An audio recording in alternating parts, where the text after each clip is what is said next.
you want to do it? I didn't even have to hit it. You see that? Look at that. He just raises it up and then gets Kind of silent. like that parent that gives The power of raising it. That was a little harder than normal. That was really hard. Really hard. It's not made of hickory. You got to be careful. Do what? Doesn't feel to be made of hickory. You got to be careful. I know I should, but it's mine to bang, right? All right. So I'm going to kind of explain a little bit how this is going to go. Tonight, it's a little different, a little interesting. I just got off the phone with Chase. So under his direction, the special council meeting will start immediately following this budget meeting. We gave public notice that there would be other council members here, and that suffices that need for doing that. So the second meeting will start immediately after budget meeting. That said, this will operate just as a regular budget meeting from here on out. Prayer pledge, however we're going to run that. Just follow the agenda for the council or for the budget meeting. When that's over, we can recess or wait until Colker and Chase get here. That could be close to 7 o'clock. They both have prior commitments in other communities, so just see how that goes. Okay. In the absence of our budget chair, Charles is going to run the budget meeting. So, ready to start. Thank you.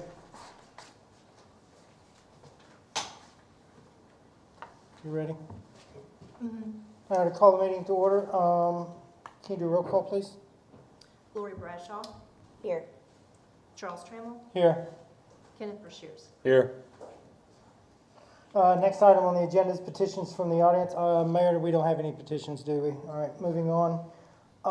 Number 4, discuss, possibly approve the minutes of the June 11th, 2024 regular meeting. Get a motion? Sure. Motion. Second. Motion and second. Anything to discuss? Any corrections to make? If not, please call for the vote. Sorry, I'm getting my names backwards. You're fine. Bradshaw, Abstain. Trammell, Yes. Brashears. Yes. Number 5, mayor's report, the tax reports. Mr. Mayor? Get a motion, I suppose? Motion. I'll second. Here we go. All right, so just got the numbers in.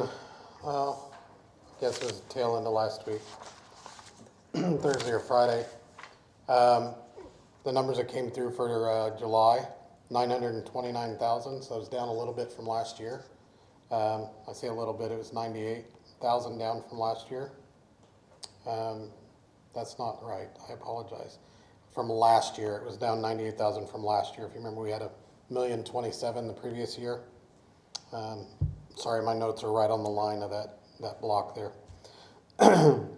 So, you know, we always hope to see better numbers coming from things like Freedom Fest, so we're going to keep our eyes on that for next month, see how that pulls out, see what we get there.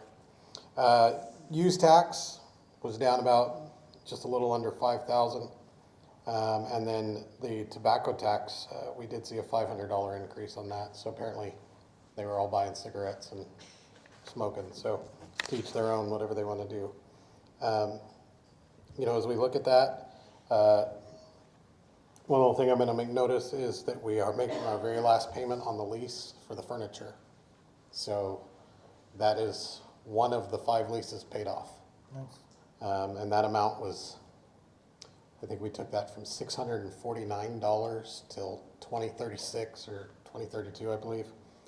We took that up to $9,000 using the excess money that was in the bond income every month to pay that off. And so when we're done with that, that amount will roll into the next lease, so that it'll compound and kind of snowball those leases out of here. But we got a little bit behind. There was some mix-up between the bank, the coupon books that we pay those loans from, and getting that here and whatever. So we got about a month or 2 behind on our plan. We weren't behind on anything. We actually made, then we caught it that we weren't using the right books, and we had to get those from the bank. The bank sent them. We got it on track. Nothing went backwards. Nothing was late. We just didn't start our $9,000 program until a month or so later than we wanted to. But good news is, from the bank yesterday, it's our last payment on the furniture, so that's out of the way. Appreciate you guys helping us get that done. How much money is that gonna be again each month? Freeing up? That'll free, well, remember, the original payment on that $88,000 worth of furniture that we leased was $647 from now to like 2036. And so that is part of a bigger program that we took half of the excess, which was about 9,000, pay that off quick. Yep. So it's done, we're out of that petty lease, right? So that 9,000 will roll into the next automotive lease. And I think that's the 2020 Tahoes that we've got to finish paying Got on. it. When those are done, then those two payments combined will compound into the last one. If you remember that whole, and I don't know, Lori, if you were here when we started talking about that, Kenneth, you were not. Yeah, of course. But when that snowballing effect on those leases is completely done, we will have saved, I think it was like 100 some odd months and then 25,000 in interest alone. So, little bit of the fruit of the labor is paying off here, but like I said, so far we're only a month behind on what we had to do for our plans, so that's going good. Any questions on that? Yeah, I may have misunderstood you. Did you say the tobacco tax went up or down? It went up. It went from 5,074 to smallest print possible, 5,650. So $576 Okay, from up. month over month, not year over year. No, month over month, Got yes. it, okay. Got it. So, the rate we're going on right now, our average, sales tax for the month is gonna be about 937 so far. Mind you, that'll change as we get further along in the fiscal year. So, you know, we kinda wanna make that just to stay on par with a decent average. We wanna kinda stay around that number, 940-ish. Obviously, we'll definitely take whatever's more than that, but that's our average right now. Okay. Any more questions?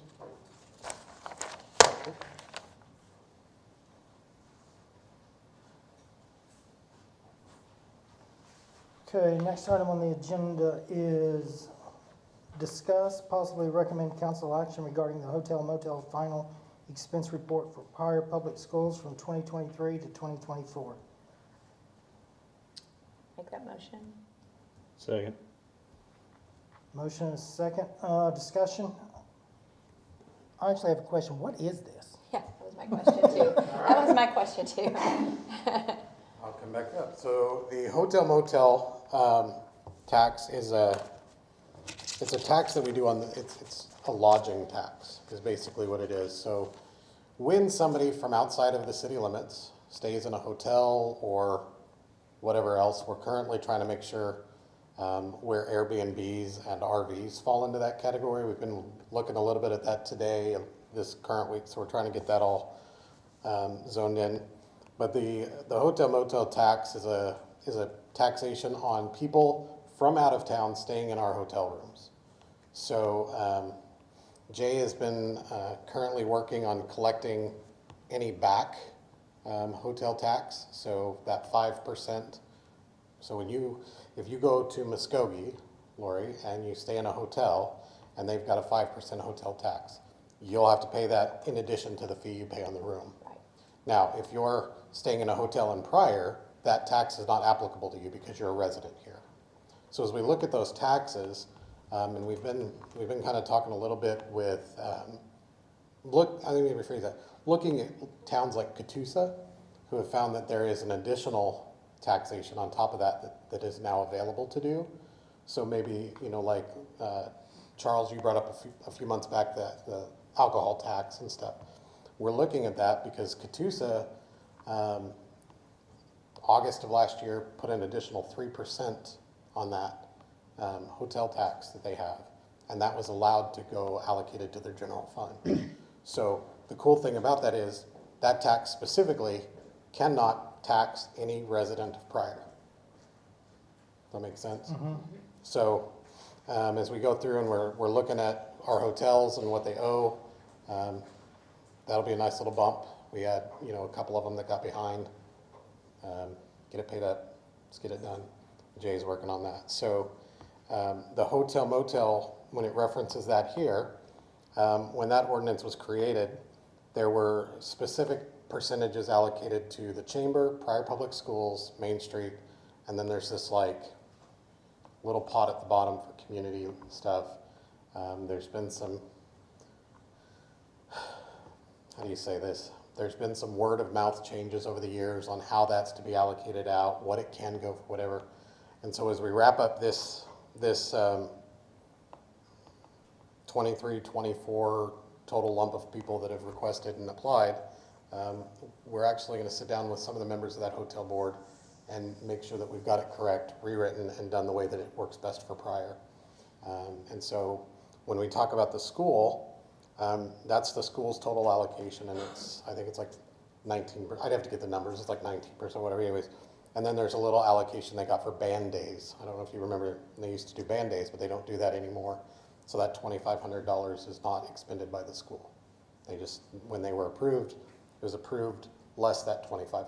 So is this amount for actual amounts that the school? this is exactly what they've spent. So in your packet, I think it's like 91 pages in your packet Yeah. of Right. nothing but receipts. Right. Yeah. They have to allocate for every penny they have. And so you'll see in there things like restaurants, expenditures to stores and things for that.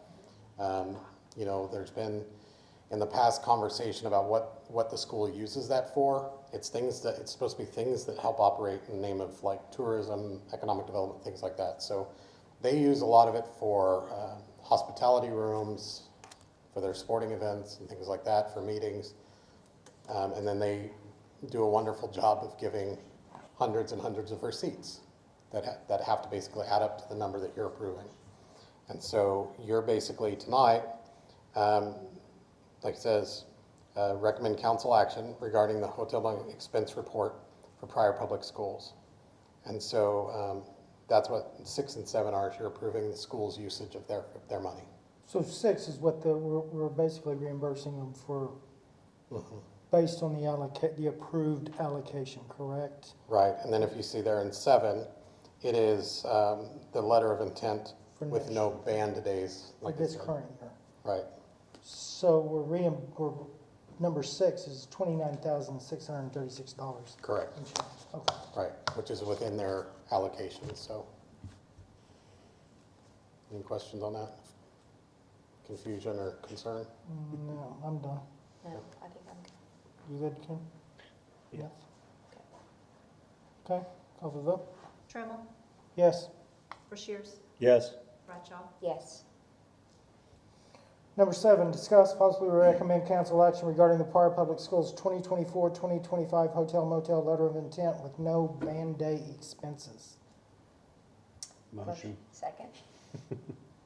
Discussion. So the packet is just, if you look at the letter of intent in the packet, it kind of lays out the events that they're going to be bringing to town. So again, based on what the mayor said, and Mayor, correct me if I'm wrong, we're just approving tonight the eventual allocation at the end of the year. Less band days. Less band days, based on the original agreed allocation percentages. That's correct. Okay. Anything else? No. Call the vote? Rushiers, Yes. Bradshaw, Yes. Trammell, Yes.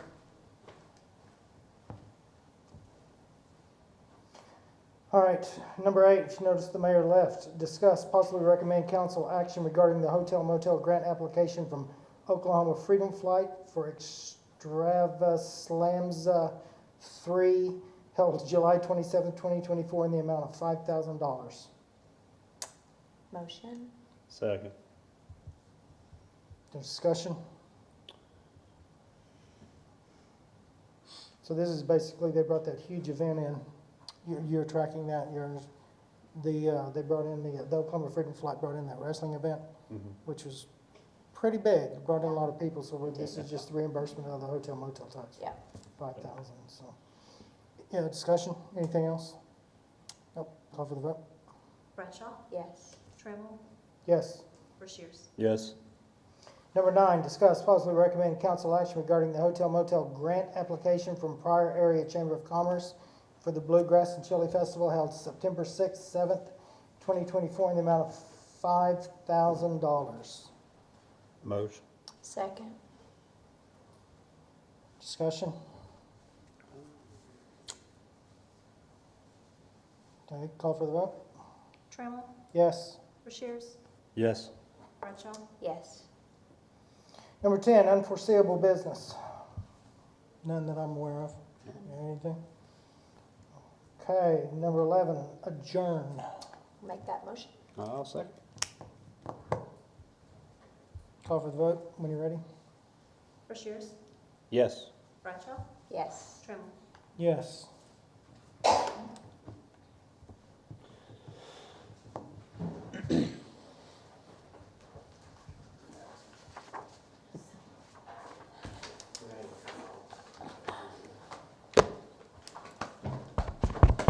It's still on, so you said turn it off. No, leave it on. Okay. We're leaving the mics on? Okay. Yeah, we're gonna, Oh, we're going straight into council meeting, aren't we? Don't talk bad about anybody. it's be interesting. Nothing to do. Yeah, brought ice cream though. Keep everybody happy. Keep everybody. Yeah, ulterior motive. Hello, sir. Oh, We I don't have know. to pack it or anything. No. So funny. Oh, yes. This is just a discussion with Colker to, All right, so it really is. okay. We will go ahead and call the special city council meeting to order. We'll go ahead and say our prayer and pledge. I've asked Mr. Rushiers to do that. Let's pray. Heavenly Father, Lord, we want to come to you right now to seek wisdom and your guidance in how we handle the business of the city. And Lord, knowing that it is a great responsibility to ensure that we're taking care of business, that that we do so honorably and in a way that is glorifying to you. And I just pray for your guidance. In your name I pray this, amen. Attention, salute, pledge. I pledge allegiance to the flag of the United States of America and to the republic for which it stands, one nation, under God, indivisible, with liberty and justice for all. Thank you. So, just kind of throw this out there. This meeting, a couple points to notice. Obviously, all of our meetings are paid meetings. The council is paid for their time. Special meetings are $75, regular meetings are $50. The budget committee will be paid for their budget committee time, and all will be paid for this time. So, just throw that out there. The special council meeting was requested by, I'm only going to assume that's Chris, Kenneth, and Bruce. Nope. Are you any of them? Chris, Kenneth, and me. Man, that looks like Bruce Smith. Obvious. Sorry, Bruce. All right, Mayor. You won't find his name on nothing tonight. That looks like a BS. That's Bruce Smith. I mean, I got him, but All right, there you go. Bruce, I apologize to you. Some of us spell our names out when we sign. It's all right. Just saying. It's all right. But anyways, that's where this came from. The agenda is, as you see it there, call to order, prayer pledge, and then the item that we have, the one item is discussion and possible action with city accountant in reference to the Pryor Creek municipal budget for fiscal year 24-25. And under the direction of Chase, we'll recess till Jeff gets here. That could be, yeah, we'll do roll call, but that could be after 7 o'clock. So he had commitments in other communities and Chase did as well, so. I brought ice cream, and there's enough for everybody in the gallery, so There you go. you So can enjoy ice cream while we're waiting. he'll hammer out the roll call. We'll go from there, and then we will recess till Colker gets here. Terry Lamar, Here. Troy Shropshire, Lori Bradshaw, Here. Kenneth Brashears, Here. Tyler Brown, Here. Charles Trammell, Here. Chris Gantier, Here. Bruce Smith. Here. I know it's on your digi-tickets paper, but, all right, so we're, Make a motion to recess. okay. Second. Motion from Brown and a second from Terry to recess till Colker gets here.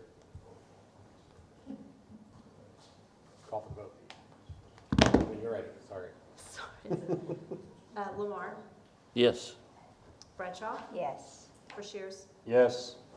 Brown, Yes. Trammell, Yes. Gantier, Yes. Smith. Yeah. Reminder in that time that we were waiting, we need to refrain from discussing city business. Yeah, we're gonna kill the mic.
right before COVID, so the end of the 2018-19 school Yeah. year, she retired. Yeah, I'm sure she was there back when I was 7. And she's Years glad ago. that she did. Yes, for sure. You're good. For sure. No, he can't go back there. So, Charles, before we start, what I was trying to explain to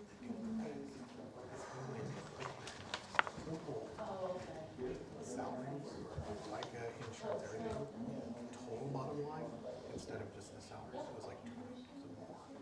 Oh, So we that went was in and, Houston? huh? Houston? No, Mike at the Mike, rec. Mike, And so, but you down fixed it. 300,000. Okay. So it's fixed now, it took it from 572 to 320. Nice. Yeah, so he actually showed it Okay. almost a. When does Joy get back? It's End of this reduced. week? I know. All right, we're gonna go ahead and get started. Call the meeting to order. Chase will be here shortly, and whenever he gets here, then we'll go ahead and get Jeff up here, he can do his thing. Maybe we can all get home at a decent time. I can make a motion to adjourn. Yes. Did we call this? We called this one to order. Yeah, we just Yeah. recessed. Yep. I So do guess we have the motion to resume. Yeah, we were just getting ready to do that, Chris, thank you. So I have a motion to reconvene from Gauthier, I'll second. second from Tyler. When you're ready, call for the vote. Lamar, nope, just kidding, Bradshaw, Yes. Rushiers, Yes. Brown, Yes. Trammell, Yes. Gantier, Yes. Smith, Yes. Lamar. Yes.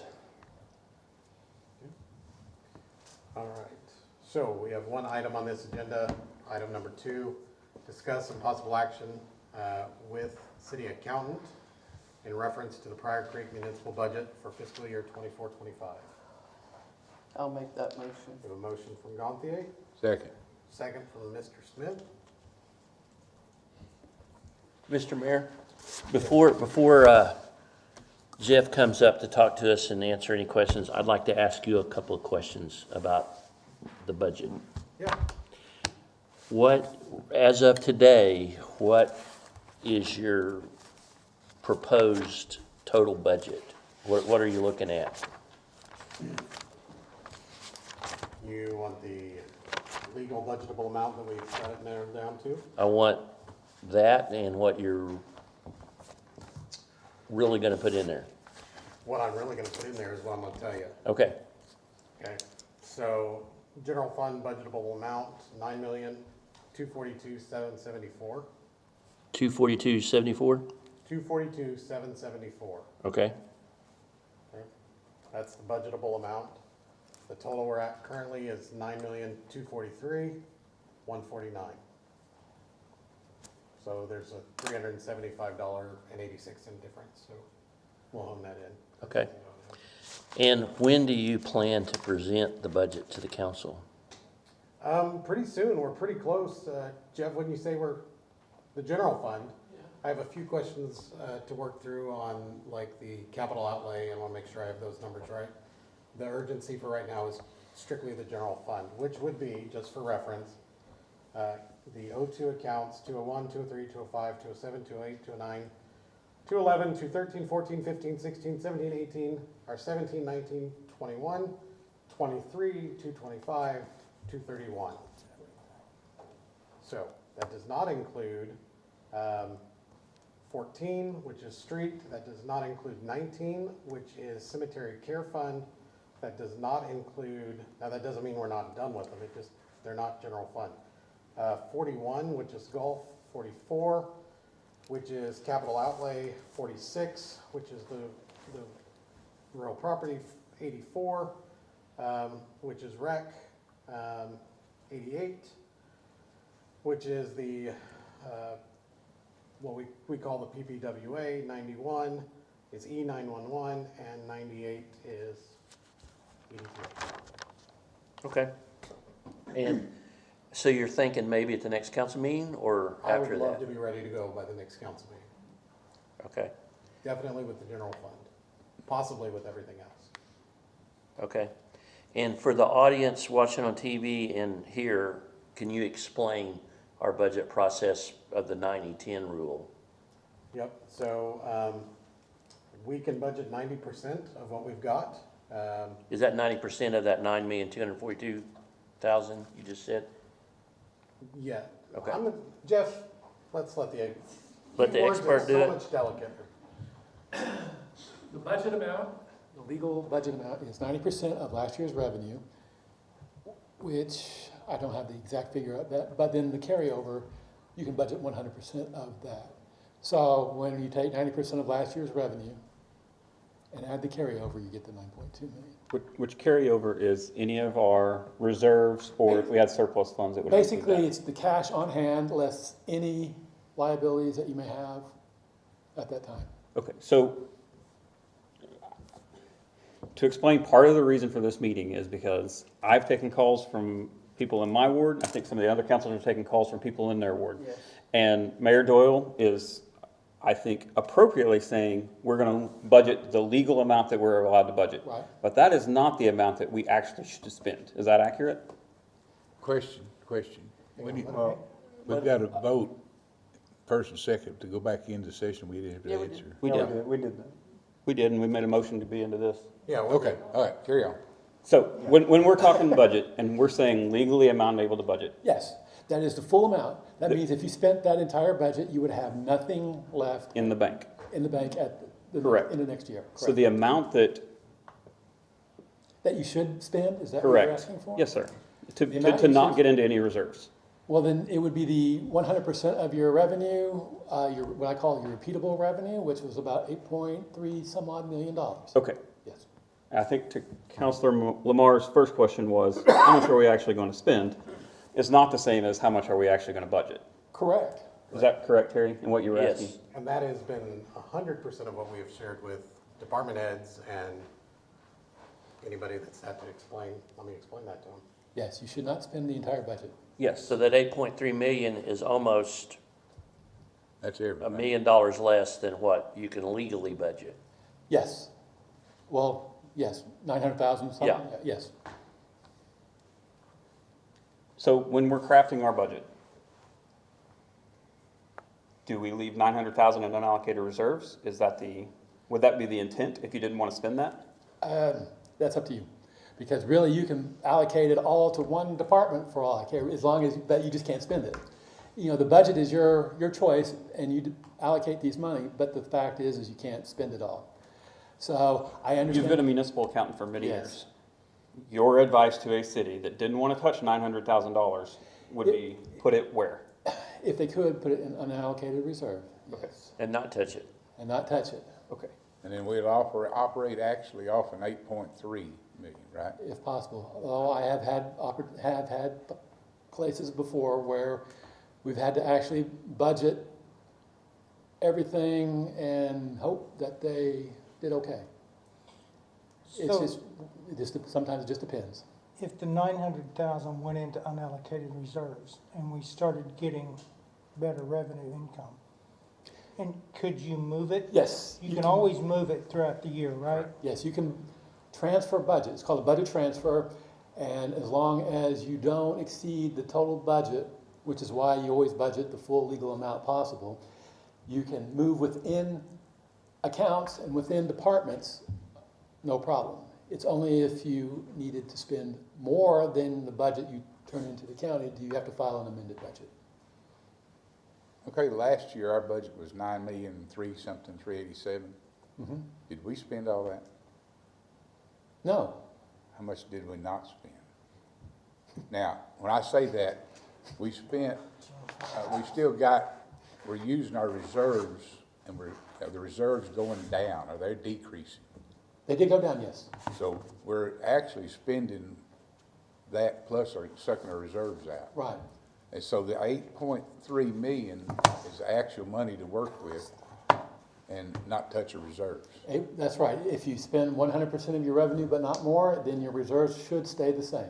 It's kind of confusing to me. I know it is to the employees and the department heads. I don't want to say you got $9 million budget, and if you do, they're going to spend it. Absolutely. And that's not what we need to tell them what we really are working at. you know, I mean, obviously, we've never really spent all of our budget anyway, but however you want to allocate those funds, you still need to budget that 9.3. And Okay. if you want to put it in the reserve of unallocated, yeah, that's one way to do it. Jeff, you might explain the difference between going over budget versus, and like you said, we didn't, and the situation we were in last year where expenses exceeded Right. revenues. Well, of course, your budget is, like I said, the 90% of the revenue plus your carryover. But as you know, we didn't go over that amount. What we went over was, you know, our revenue. We spent more than our revenue, and that's why our reserves are going down. So there is a difference, but you know, you should attempt to spend your revenue, no more. Okay, the problem we seem to have, last year, we overspent, what, 800 or 670,000? Yes, about 700,000. We yes. spent more than that. than Over we the took revenue, in. not over the budgeted amount, over Yeah, the revenue that I'm came. talking real Right. money, not. Right, Okay. you're right. You were under budget, but you still had a net. If we don't Deficit cover for you. ourselves on this $9 million budget, Okay. we've shown we don't have the ability to stop it. The department heads, the council, the whole bunch, if it's there, they're gonna spend it. And Okay. what I'm thinking about is trying to protect ourselves. If that 8.3 is where we need to be, what percentage do we need to reduce to get to that point? Let me ask that a different way, if you don't Okay, mind. go ahead. I've got the June financials in front of me. All right. Last year, we spent 8.9 million in the general fund. Thereabouts, yes. And you're telling us this year, we need to limit it, if we don't want to burn into our reserves again, to 8.3 million. Right, because if you check, you know, we made some adjustments, but if you check, your revenues were about that much. So 600, you're basically saying we've got to find another 600,000 to cut this year, theoretically, close to it, not to burn into our reserves again. Yeah. How in the world do we do that? And this is assuming tax revenues stay generally the same as last fiscal year, right? Exactly. That's correct. This is assuming your there's a lot of revenues assumptions, stay the of same. course. If they go up, then you'll have more, and if they go down, then we'll be in worse shape. So I guess the question is you'll just have to find expenses in these to cut. We've said this before, you know, your biggest expense in the general fund is personal services. Is what? Personal services? That means Payroll. payroll and payroll-related items. Okay. Okay, so. Do you think that we should strongly consider re-implementing our hiring freeze?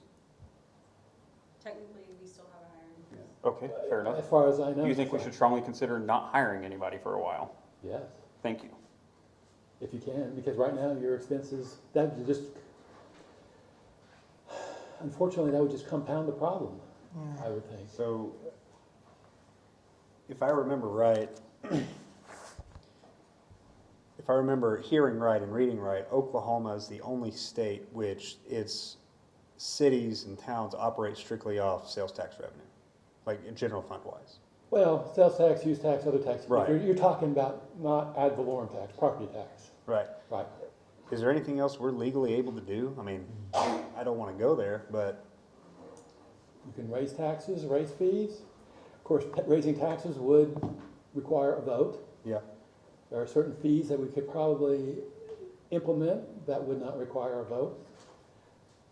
It just has to be done. What are Can some we- examples of those fees? Well, we've already talked about like adding a meter fee or a admin fee to the meters at the utility department. I'm very, very uncomfortable with Do that. we know, Mayor, how much we would get if we could implement the additional hotel-motel tax? No, Have honestly, we haven't looked a day or two. We've had that Okay. information, so I'm trying to find definitions and legalese on that. Are you talking about increasing it from the 5%? Just looking at what is still available based on the information we were given. So haven't been able to find anywhere yet, and that's what I spent most of the day looking at, is what that legally can cover, so. So I guess my next question is for you, sir, is I know you've been telling us the department heads are cutting you've been directing them to cut. Correct. Are we getting close to that $600,000 difference between his 8.3 million and Well, the 8.9? everything they cut is closer. It's gonna be strenuous. It's gonna be a challenge. They know that. Anybody that was in that department head meeting knows that that point was, Jeff, you were there. That point was pressed very sternly, that just because it's in a budget doesn't mean it has to be spent. Doesn't mean we're gonna spend it. Doesn't mean it's gonna be approved.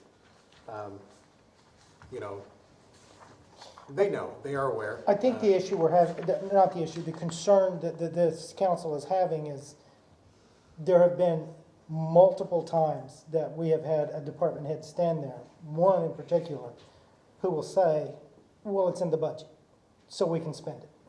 Right. And we've got to get away from that mentality. And they We've have got been to get away from that. preached to that is not the way this is gonna work.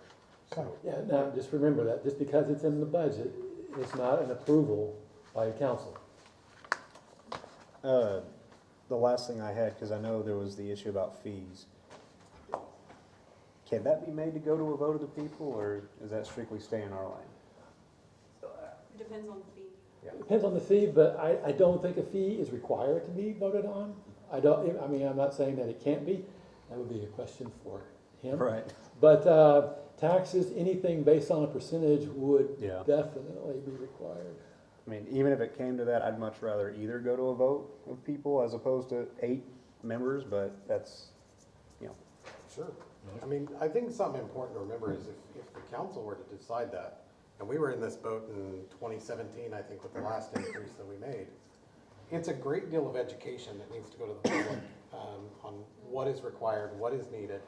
And I promise you from self-experience, getting that to pass, that last increase to the general fund, that was a large commitment of time. And that has to come from the council, that has to come from the leadership. We can't just hop on Facebook and say, what do you think, should we do it? You're gonna get a very biased answer every time you do that. And it's gonna always be the same group of people that are gonna say, heck no, we're not doing that. You have to let them know where it's going, where it's coming from, what it will be used for, and then give that promise that that's where we're gonna keep it until they vote to move it somewhere else. And so, it's a definite commitment when you do that. It's not just put it on the ballot and say, hope for the best. It won't do us any good, and at that point, we're just wasting our money. I do believe that when times are good, there are things that we can do that won't negatively impact the budget. However, when times are lean, and this is a general principle I think we need to go by, Scripture talks about lawful and expedient. Yeah, we can do it, but is it the wisest thing? Is it going to help? Is it beneficial? Yeah, legally we may be able to do some things, and there are some things that I would like to see happen, but if the cost is going to create a detriment to the city, I think we need to stop doing some things that, although they're nice programs or nice things to be done, they're not as important as some of the other things that we're jeopardizing that could be lost.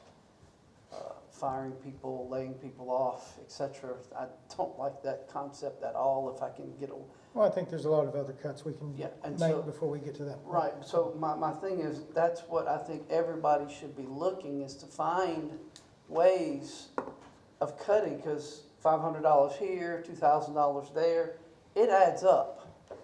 And I think we need to find enough small things. I think we're small thinged out. I don't know. Let me throw this curveball at you, Jeff. Get ready for it.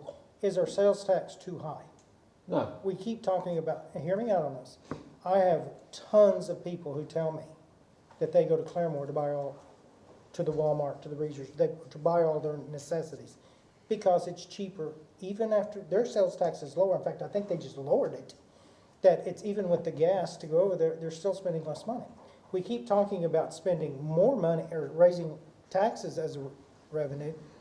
Has there been any study put into lowering the sales tax to see what impact that could have, if any? Or am I so far out there? I don't know, all the towns, most of the towns in Maids County are at or where we're at or higher. I think Locust Grove is 4, I think Salina's 4. Claremore's at like 9. 9, they lowered there. Was I it, think- was I it the think city or the Sherwood's county that lowered it? Well, now, when you throw those numbers out at 9, you're counting their county sales tax, the state sales tax. Ours is only 4-something%, Well, the total, they're talking No, about but- not But 9 it or makes no 10. difference in the end. But ours is 9 point, Or 9.5 and they're The other thing to remember, and I understand your question, I do, I follow you in the logic behind that. You gotta remember, Claremore has 10 times the retail that we have. They have the population, they have the traffic, they're a lot more retail established than we are. So you've got more to draw from, so you can, in essence, be a little lower and still come out. and also the last time I checked, and it's been a while, but the general fund got no sales tax. We get some, Huh? the general fund gets some sales tax. No, us, I'm talking Claymore. Oh, sorry. No, but We also, actually. but see, they funded the, at least when I was there, I can't remember how many years ago it was. You guys were still in the old city hall, so it was more than 10 years, about 10 years ago at least. Their sales tax was all allocated to other funds. They funded the general fund through utility services. Jeff, back to the original question. Is that still to this day? I don't know, because I don't, I do know that they also collect a stormwater fee that goes to their general fund. That's, I mean, you go watch a movie there, it's up on the big screen. That's where they, the sales tax was for stuff outside the general fund. And then also, their utility department was always struggling because, I guess my concern with my question is so many people in Pryor are driving to Claremore because the sales tax is cheap. so it's 9% there and it's 9 point, I don't know what it is there now. 9.875. Yeah. so 0.875 cents. However, also, Penny a dollar?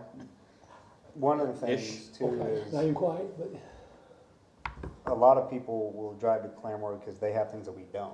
well, that might be true. See, And again, that's not my concern. It's the Right. people who say they will go to the Walmart in Claremore before they come to the Walmart here. Yeah. I will say that Walmart and Homeland are our number 1 and 2 Of sales course. tax revenue. yeah. Sure.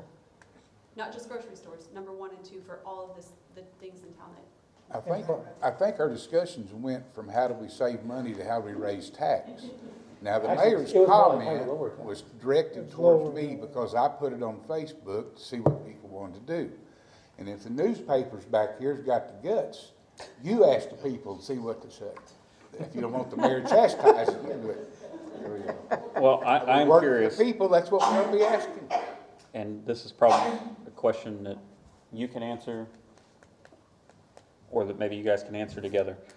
What have we looked at for solutions into cutting? Have we looked at changing any of our practices? Have we looked at what we can do collectively as a city to on some solutions? so yes, is the answer to that. And step one was going to the department heads themselves and saying, reduce. Come back with what, let me explain. So we cut, we presented, and then we went back to them and said, all right, I'm not a librarian. I couldn't even begin to tell. Perfect timing, Carrie. Just got here. But go to Carrie and say, and I'm going to pick on you because That's fine. you're. Part of my sweatiness, it's back to school night. Yeah, I don't envy you. The idea is going back to Carrie and saying, okay, what programming can you cut? What these things can you cut before it causes an adverse reaction to your what is the word? The organization, the population of who comes in, your patrons. But there's also things, especially like when we talk about the library. If we reduce the library, Carrie, correct me please the minute I get off track with this. if we cut the library more than we cut any other department, she loses state funding. So we've got to look at that as well and see where we're at. We go to the fire department, we go to all the other departments. And the Just reducing, because I can, we cut 7% from the library's budget. That's what I presented to City Hall, 7%. so, you know, looking at those things and saying, okay, we got to cut this back, we got to look at that.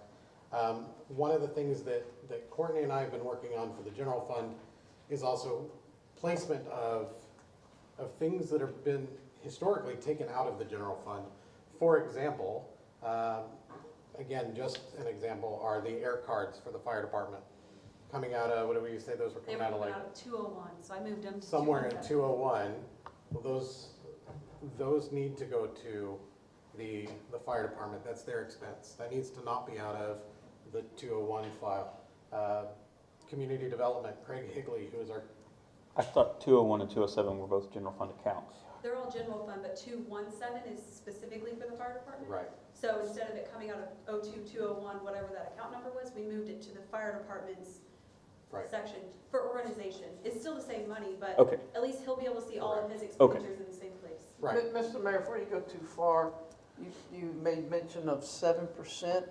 Yes? Roughly, what does that translate in dollars? Do you know? If not, that's Yeah. okay. I got it. I wanted to get that before we got too far away. Let's see if you beat me to it, Carrie.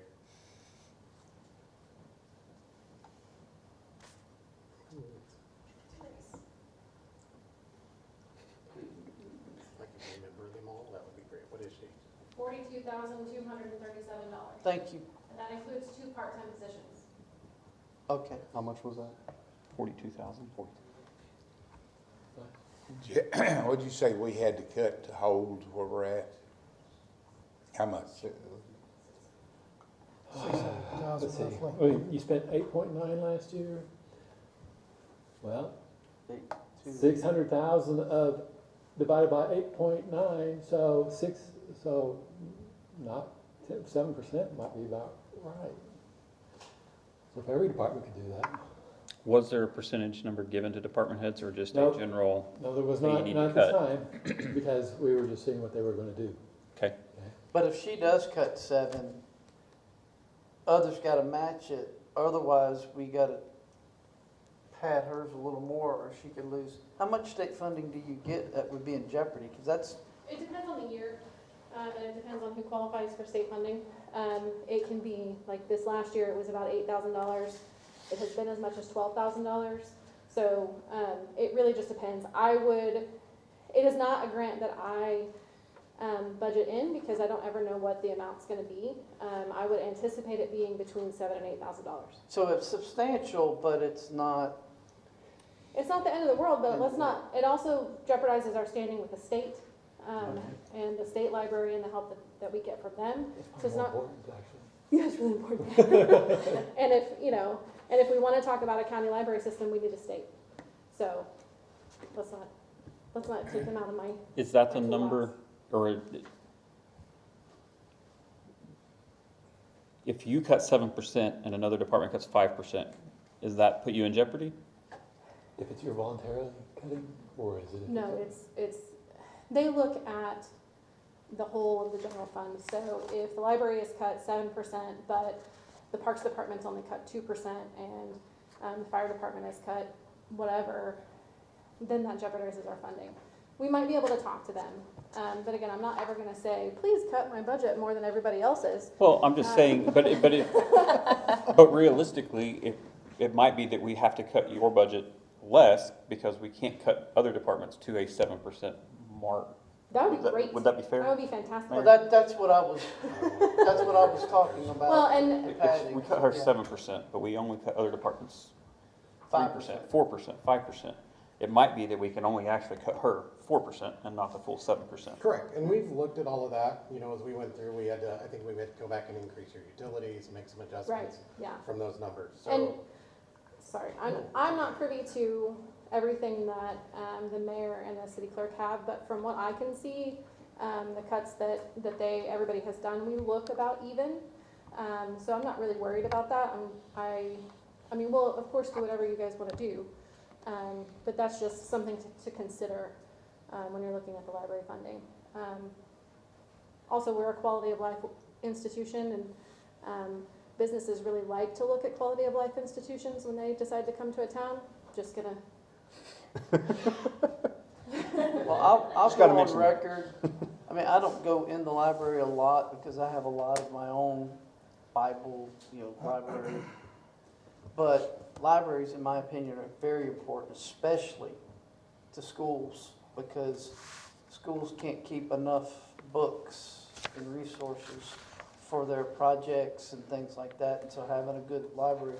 So I think it's very important. My niece is a librarian, so I mean, I do believe it's a good thing to have. And I don't want to jeopardize having a good library. Now, we may modify what you were just alluding to just a moment ago, but that would still mean we have a very suitable institution here, and that would be great if it'll work. I'd be happy with that, but, so. So I got one thing real quick, because we keep talking about cutting here and there, and I'm pretty sure there are various places that department heads could do, because we've signed invoices for the police department getting some energy drinks to do some of their meetings or something. I don't know, just stuff that they have. But we also just voted not too long ago to pay insurance. And the insurance this year, from what I was reading, went up by $10,000 or more. What kind of insurance are we? Like general Oh, you mean liability, your like liability and property, yes. Pay that? No, we did not vote not to pay that. Our property insurance did not increase from last year. Oh, Yeah. well, whatever it is that we voted to pay, when I was looking at what was previous year. Insurance, our health insurance. Yeah, Yeah, that all of that stuff is going up to where all of these little cuts are just kind of offset by things that are just naturally gonna go up. Now, when I pull up the sales tax distribution, and correct me if I'm wrong, but essentially the general fund gets $1 per $8 out of that. So 1/8 of those sales tax revenues go into the general fund, right? Of us? That's What, you mean for us, for Pryor? Yeah. No, we get more than that. You have that allocation? Oh, because this will say in general We fund. get close to half of the sales tax that we get in the general fund, and then the Can- rest is allocated elsewhere. Kenneth, you're looking at the bottom. There's a percentage over there on Oh, The okay, 375 divided by 800 goes to the general fund. Yeah, okay. Yes, it's almost half, not quite half. Oh, a little it's bit. kind of, Yeah, yeah. it's just, they don't Oh, quite line up. okay, so it's. You're looking at the wrong line. Yeah. I was about to Drops say, down a little bit there. It Yeah, I was just- about to they say- don't line straight up. yeah, I was about to say capital improvements looks like it's on the same line. Okay, so, but either way, a lot of what we're cutting is getting offset by things that are naturally going up in cost. Yes. And so, are we allowed, and this is probably a Chase question, but are we allowed to modify any of that distribution, or? Most of that distribution has been voted on by the people, so it would Okay. take a vote to change it. We'll just try to find something out before Understand. trying to raise taxes or I mean, if we could change put in it, fees. probably would, but we can't. So let me go back to kind of the beginning of the conversation, and, we have a 9.2 budgetable amount. Yes, We have an $8.3 million mark on the wall where we really need to focus in on correct. to control our spending. To So stay that- within your revenues. Just stay within our revenue. So that $900,000 delta, Mayor, have you allocated that to the individual departments in the budget, or have you put that in unallocated reserves? Sorry, give me that again. The $900,000 delta, is that in your budget, is that in the unallocated reserves? Or have you divided that between the general fund departments? It's in the general fund right now.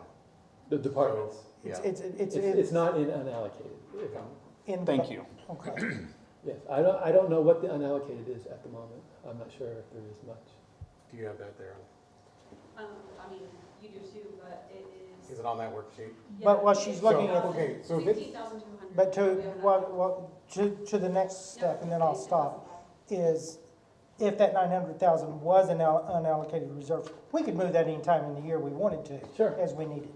Right. But it'd be a lot harder, so we're less likely. Well, you'd just have to vote randomly on the move it. moving of the budget. Now, just remember though, just because, let's just say you don't put as much into the salary accounts of whatever department, all the departments, that doesn't change anything.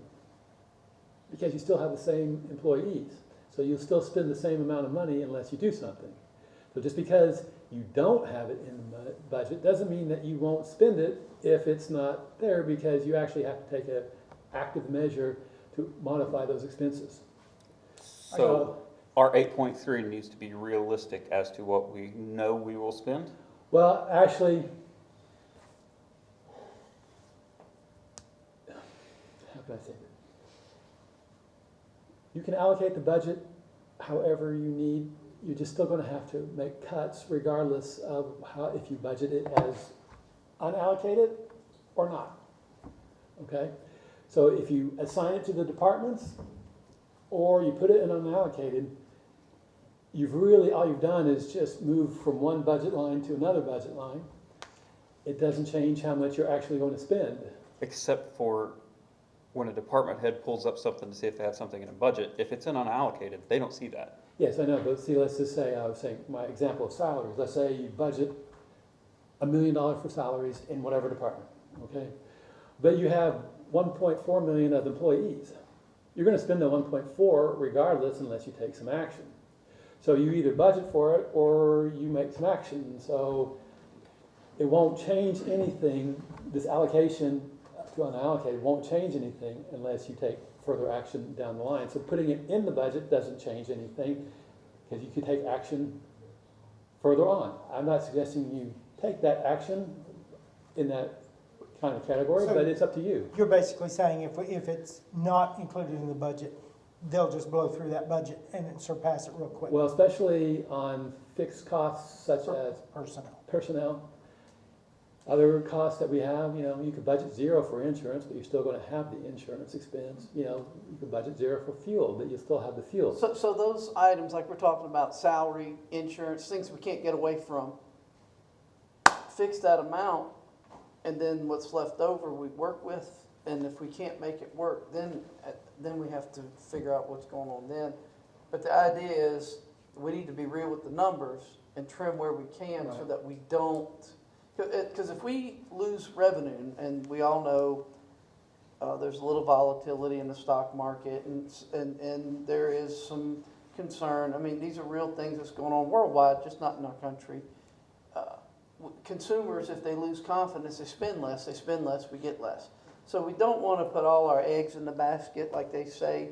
And of course, if one of our major retailers had some kind of a problem, fire, tornado, whatever, we could be hit. So we got to have some reserve to compensate for if something like that happens. So we have to realistically use numbers that are actually sustainable with enough of a buffer to keep us from getting in trouble. Right. Have we ever divided up our budget into discretionary versus non-discretionary, and then further divide up the personnel in whatever part one of those two? I think we've divided it up into personnel and then other, with a little bit of capital outlay occasionally. But basically, you've got your personnel and those expenses. So let me ask you, whenever you do that as the city accountant, do you consider personnel costs discretionary or non-discretionary? Or do you look at it that way? I personally don't look at it that way because it's your personnel. I just worry about whether it's personal services type expenses, payroll and related, or operations, insurance, fuel, repairs, etc. But it's only discretionary to the point that you guys make the decisions of personnel. My idea of non-discretionary is the must-pays. Well, he's calling it fixed, which is... I'm calling it, yeah. You're calling them fixed. Yeah. Well, I mean, payroll is fixed until you actively make a decision to change it. I mean, most of your expenses are fixed until you make an active decision to change it. So like you have But insurance, we have to pay insurance no matter what. Right, but you can adjust the coverage, you can adjust the deductible, you can do things to modify that cost. So payroll, you would fix it by not hiring. Yes. Reducing overtime. If possible, yes. And is there any other reductions that you can think of that would... That's the only two things I can think of that would correct your payroll issue to make it not a In fix. order to maintain your current level of staffing, that's about the only two things you could do. And our payroll is 7.6-ish? We're, yeah, right about 7.6. Okay, Some change. so that leaves 700,000 in the general fund, For other expenses. correct? So I think, I hear what everybody's saying, but I also want us to not remember and not get too far off from the other side of that is, that Jeff said right at the beginning, and we've talked about this before, is that the other option is we find ways to increase revenues. Whether that's the sale of properties that we've got or looking at the options that we have, it is not something that we should just walk away from because we're dead set on cutting every expense we have. I will say it time and time again, the conversations have been very stern with the department heads and the departments within the city. The cuts have to continue. The cuts have to keep happening. You have to say, we've got to hit these numbers. But also in the same token, what are we bringing to the table to try to increase our revenues? You know, we have more or less nitpicked a lot of little things, but it's also the responsibility of the city to find ways to increase revenues. Whether that's working with the EDTA and Main Street and other entities within the city to find ways to make our city more inviting. You know, we talk a lot about when companies come to, whether it's to the industrial park or whatever, and they come and they look at our city and they go downtown and they're like, yeah, nope. What are we doing to make our downtown more appealing? That doesn't fall solely on Bridget and Main Street. That doesn't fall solely on the EDTA. As a community, as a city, what are we doing to encourage businesses? Are we actively supporting the activities that we have that also bring funds? You know, one of the coolest things that we talk about with Freedom Fest and some of these others, that the people of the community have stepped up to fund those. That's a great little blessing to Pryor, that the people are willing to do that, and we're grateful. But as we do these things, what are we doing as a city to make our city more inviting to others, to the businesses we have coming in? Corey, if you don't mind, I'm going to talk about the hotel-motel situation as respectfully and vaguely as I can to the entities involved, but finding out that that's been part of our problem on that hotel-motel budget is that we have hotels that somehow flew under the radar that haven't been sending in their taxes. So part of increasing revenues is us going, sorry, Jeff, I didn't mean to drop that egg on you. You looked at me like, what? No, that wasn't what he looked at you like. It was a little more colorful than that. But finding out that we can go to those hotels and say, hey, pay up. And they are. When I talked to Jay today, she had checks in hand. And one of those was, I'll just say, fairly significant. And so as we look at that, our hotels are continually busy. You know, at whatever point previous to this administration, and many of you that are new to the council as well, that flew under the radar somehow. So we've got to work together to find it, get it rectified, and get everybody back on track, collect the penalties and things. That is one where they have the responsibility to turn that in, and if they haven't. How much of that goes to the general fund? None of it. None of it at this point. Well, Mayor, I agree with what you're saying, and that's a good pep talk, and I agree with you. Thank But you. that's not adjusting what the problem we've got right now. We can't say, we hope it's gonna happen. Last year, we were 350,000 short. We took the ARPA money, a one-time fund, to fund continuous spending. We put that in there to make the budget, and we went 685,000 overspent income. So us watching it doesn't work. Evidently, we all got blinders on. There's got to be some way to reduce I think some though, expenses. Bruce, what I'm trying to say is, I'm respectfully hearing what this council is saying, those that are speaking about it and being open, but we've got to also know that the same effort into cutting has to go into finding revenues. And Jeff has said this countless, every time he stood up, even back a year or 2 years ago. But we get fixated on cut, and not what are we doing to increase our revenues. It's not always about raising taxes. It's not always what fees can we assess, but what are we doing to make Pryor more inviting? What are we doing to reduce the little stuff so that businesses say, hey, we're coming in. I don't know that many of you are aware, but we have a business downtown that is doing really well. And I'm gonna say his name. It's Ricky Mullins with Etch and Burn. And I was very pleased to find out that Ricky, with his business, a couple nights a month, I think is when he does it, takes all of his tables and benches and pushes them aside and brings in the other businesses and teaches them how to build a sustainable business plan. That's business retention. So what are we doing to retain our businesses? What are we doing to help them out? Those are all part of this equation. They're not as easy and they're not as fast as cut. But in the long run, those are things we have to, as a city, look at as well. And I can guarantee you, between the various entities in the city, this is an everyday, all day long conversation. What can we do to increase revenues to the city? And I'm gonna tell you, there's many times the word taxes don't even come into play.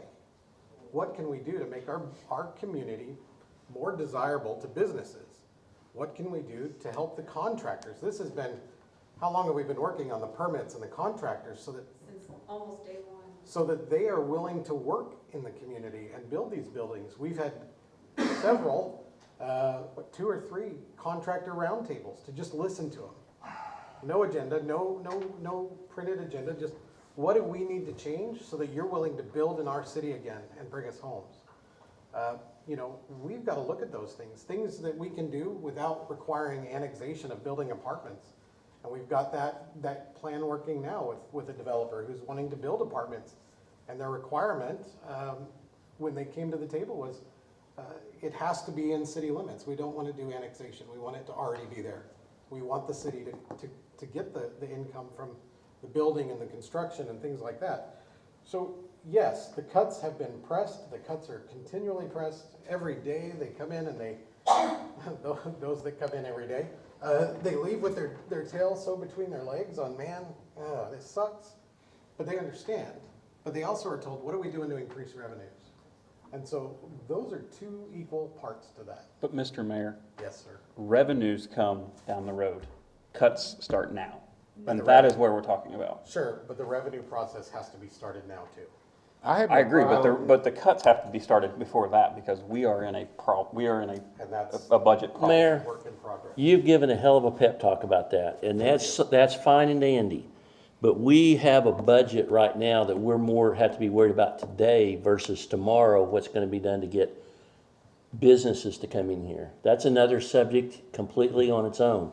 We have a budget right now that's facing us that we're hurting. And the man right there said that $600,000 has got to be cut. What are you, in your budget, where are you doing to cut that? Are you in favor of hiring more people or staying flat like we are and cutting it and keeping it down to the bare We've got to minimum? maintain finding that level. If that means that we hold off on hiring for the time being, then so be it. Wow, amen. Okay, Which, Terry, before you amen and throw your hands in the air, that conversation has not changed when we've talked with anybody about this. Yes, there are places where employees are desired and needed, but the cuts have to happen. That has been pressed and pressed and pressed. So it is not wave a magic wand and make it happen. But it's also, you know, looking at what is still necessary and what can go. Well, so basically where we're at with the budget, just to, I guess, bring this back to center. We've cut what we can unless we cut a service or personnel. Or something that's massive. Or we're at the point of finding revenue elsewhere, be it a tax, a fee, very unpopular, I don't like it, but in the immediate, that's where we're at. Is that right? Pretty much. So we gotta figure out what do we do from here. I want to ask the city attorney a question. It's my understanding that as a city council, we must pass a budget that's balanced and a legal, or we as the council can get in trouble. Am I correct in saying that? So we must make sure that what we decide is appropriate. What balanced and appropriate, I think, are going to be 2 different definitions. Balanced is the legal budgetable amount, Mm-hmm. Which Okay. we've already met. which, Less $340. Yeah, you're welcome. okay. Thank you. But, so that's balanced, that's legal, that's appropriate, I don't know. Jip? That's for you to decide. Do we have to make this 9.2 budget? I know it's the legal, the ability, but do we have to make that? Can we make an $8.3 million budget? I always recommend that you budget the full legal amount, just in case. Will you just put that extra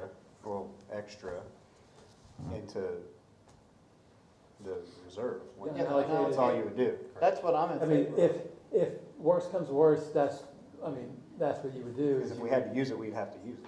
Well, I'm thinking of fairness to the department heads, to the employees, to the people. If we've only can spend 8.3 million, let's figure out a way to do it. And if we have to put the balance in the reserve and start off with 8.3 million and see how we can do that. If we go the 9.2. Yeah, that's what it is. It's just on paper. It's just on paper. It's gonna say 9.3. No, Yeah, we're, it'll that's make not, it- well, hang on, that is not where we're at. Huh? We're not at 8.3, we're over 8.3, we're, correct? I mean, That's what you said earlier in the meeting. Clarify what you're saying, Tyler, because The budget you have is not at 8.3 million. It exceeds that. right. did I say 8.3 or 9.3? How much, Courtney, did you say was in the unallocated reserve with the projected budget as it is now? 10,500. 10,500 in unallocated reserve. So basically, no margin for error. Well, yeah. And, So this 9.2 million we're talking about is every cent the general fund's got, That's period. It's And if 90% we of the revenue. spend it like we did last year, we will have nothing. If you spent your entire budget, you would have 10% of your revenue left. Because technically, you're spending 90% plus 100% of your So carryover. I'm asking is how do we stop it right now and do the 8.3 million and live within it? And you said cut $600,000. Is that correct? I said, your expenses last year were 8.9 million. Yeah. And so I said that you need to spend $600,000 less. So your recommendation is to cut $600,000 out of this 9.2 million. What kind of figures do we have going towards the fleet citywide and fleet maintenance and things like that? How substantial is that? I could give you per department answers for that, Because unless you all want the- insurance, but. Just, well, give us one percentage. Give us one for our biggest fleet. Well, that would be the police or the fire. Yeah, We want to know what the police insurance is? not the insurance, I'm talking I'm about, sorry, somebody was asking me a question. I didn't hear what you were talking about, so it's, rephrase what you have. it's things like Police maintenance. fuel, how much it costs for maintenance and all that, because insurance is insurance. But those kinds of things, is there a way that we could reduce some So- of those expenses, perhaps? Yeah, okay, so the question you're asking is not a yes or no question. The thing, what you've got to look at, you look at police vehicle maintenance, we've budgeted 70,000. Last year, we budgeted 75,000.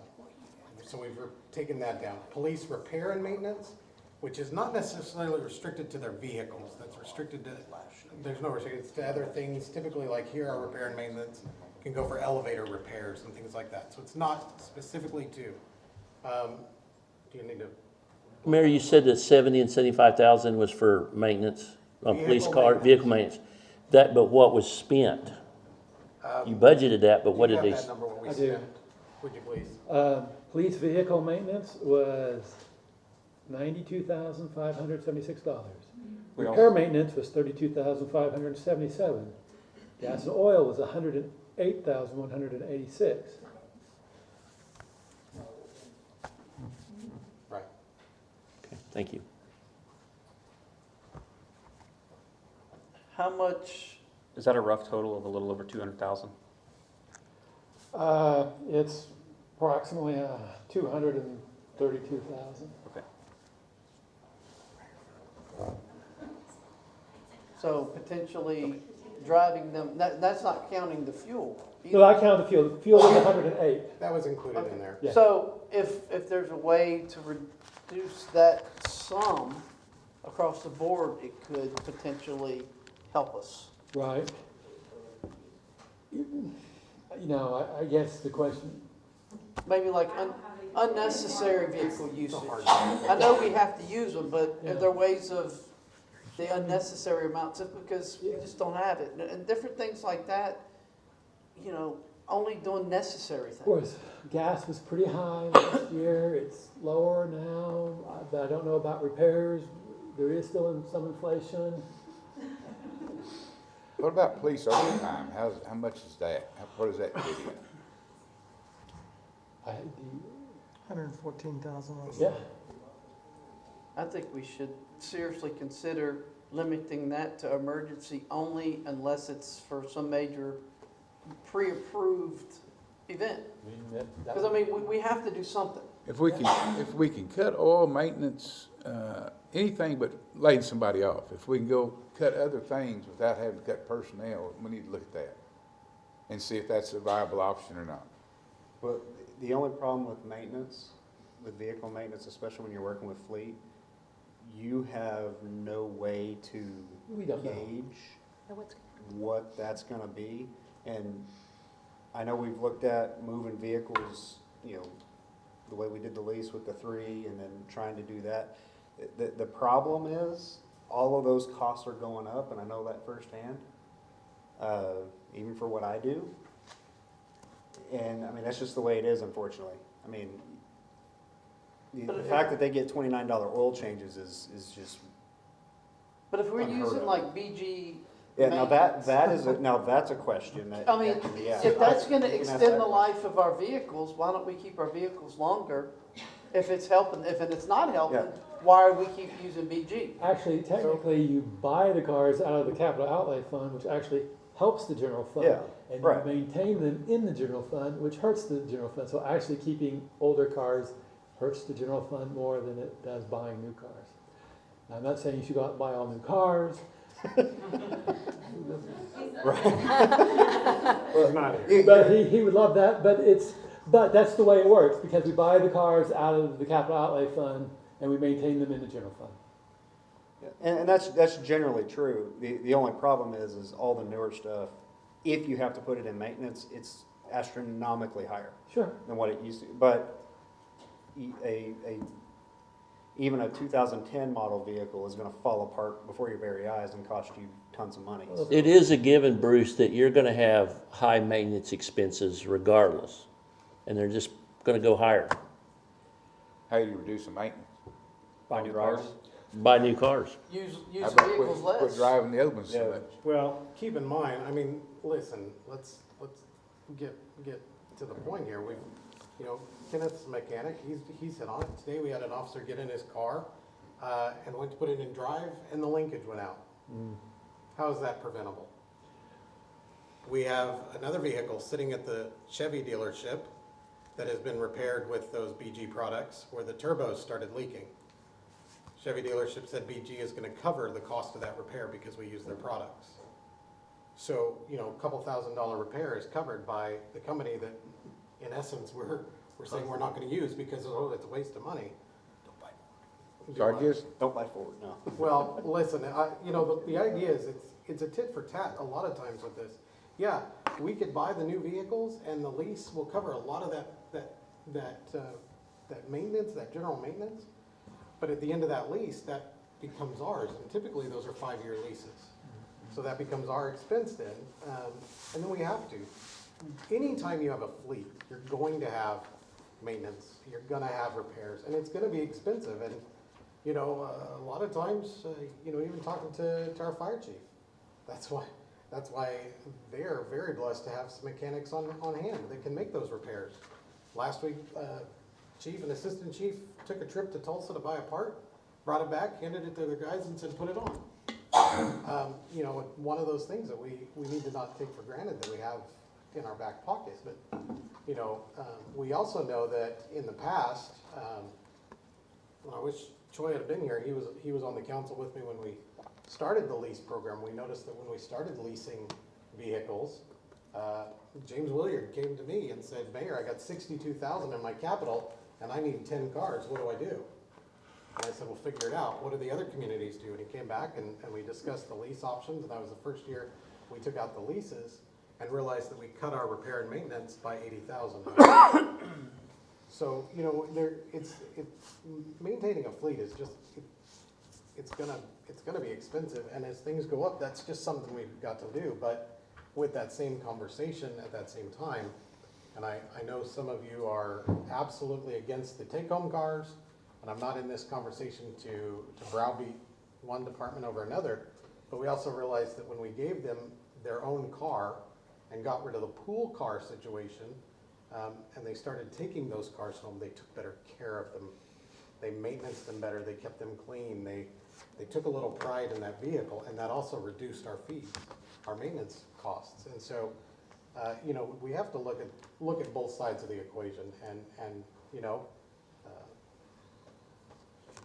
we've discussed those conversations come up almost every discussion we talk about the budget. So, you know, we just have to weigh what may cost us, on another hand may save us. And so, Mr. Mayor, has anybody, I'm hearing from this side of the table on the take-home cars, and I'm hearing from you on the take-home cars. I work for an agency that provides take-home cars. I understand the benefits of them. They are there. And there is an advantage in recruiting and retention when you talk about take-home cars. There is the advantage of they're not getting hot-seated, so they are getting a little bit better taken care of.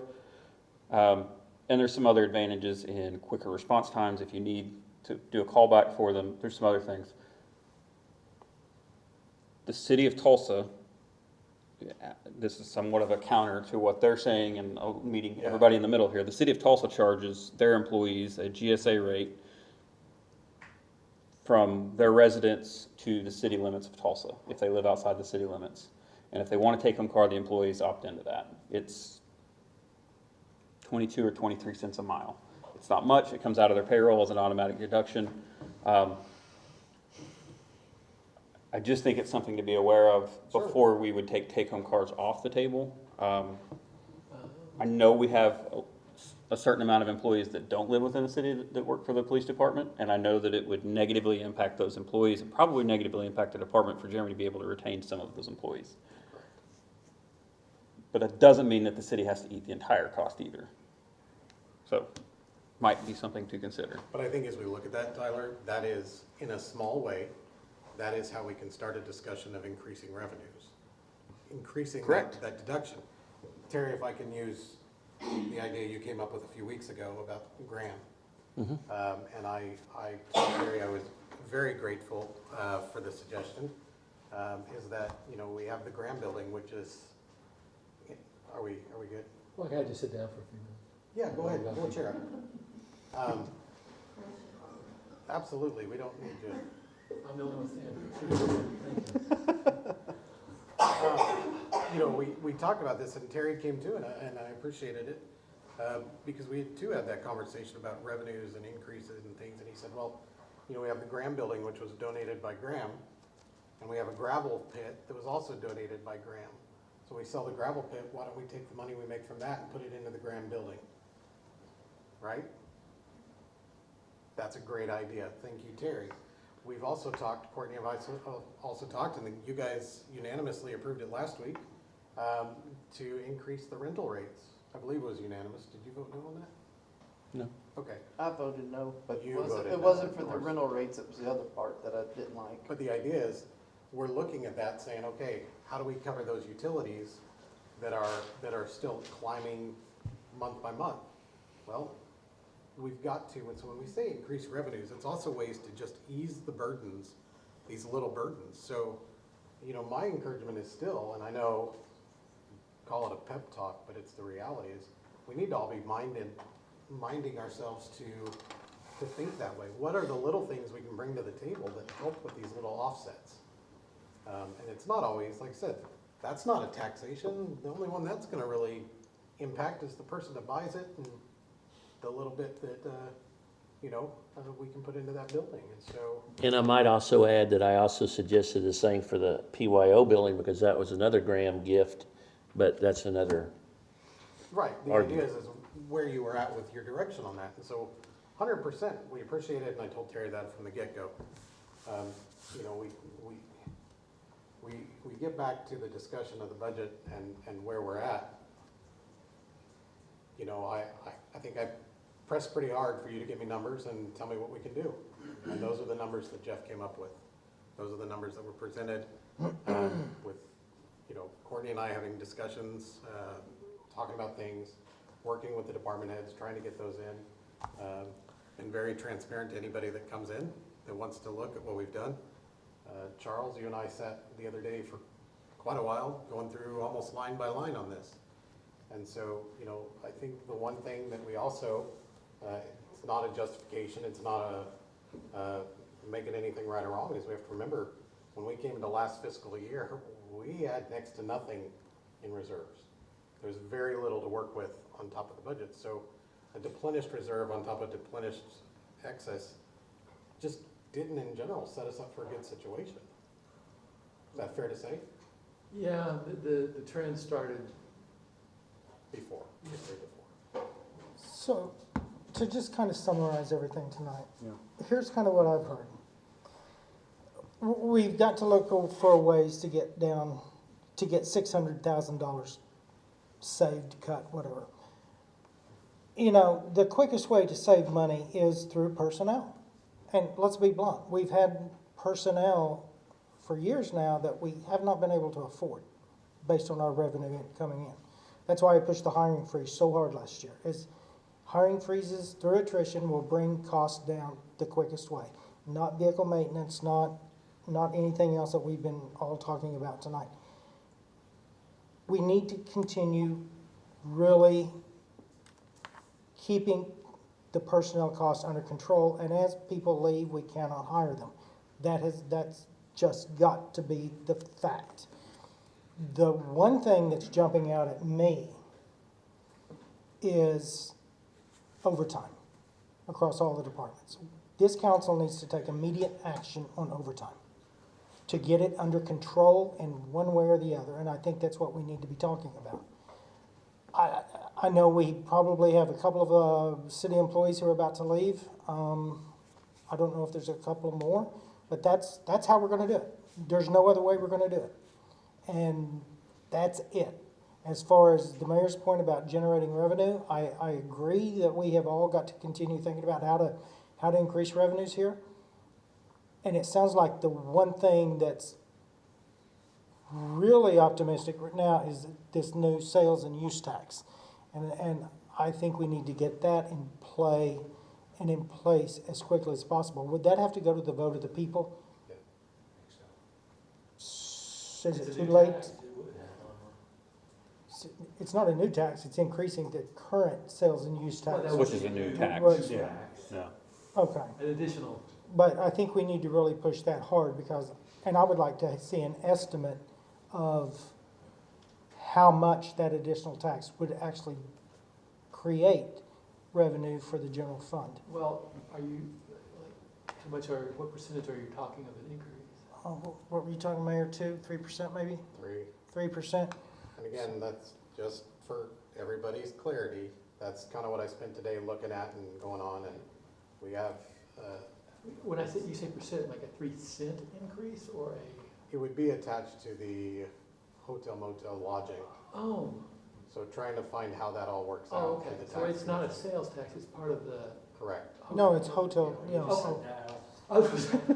Did I say sales tax? Oh. Like you responded 3% to when Oh. you said sales tax. Yes, I was thinking the sales. tax. No, I'm talking strictly the hotel motel tax, I'm sorry.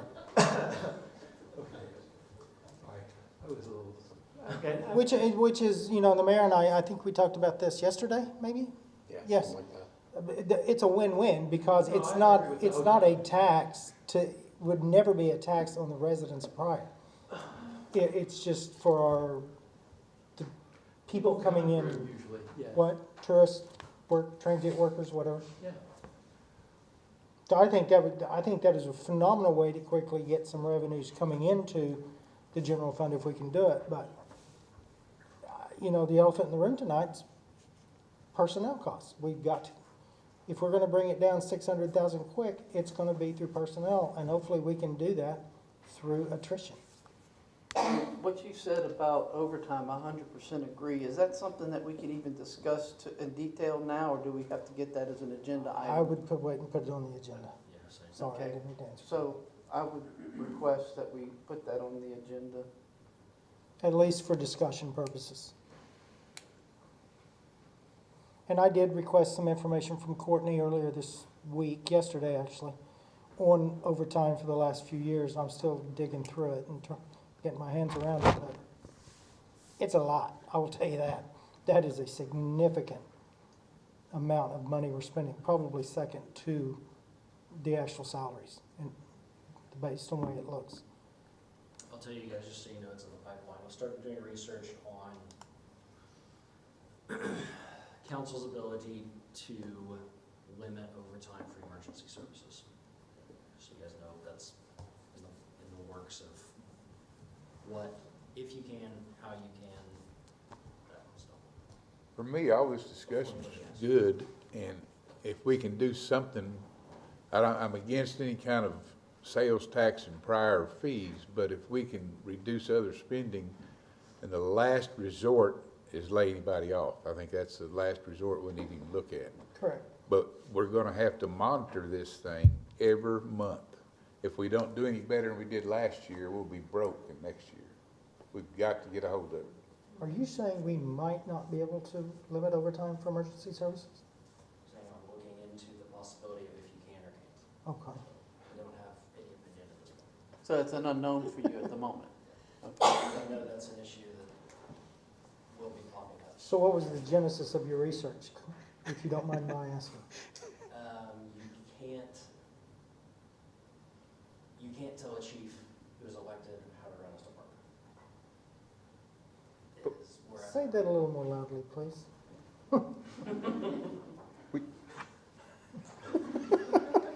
You should have just said, I'm looking into it. Be patient.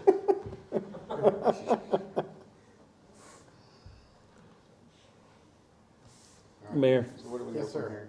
here? you had said at the beginning that you're planning on probably, maybe presenting the budget to us at the next council meeting. That would be my So desire. that's a week away.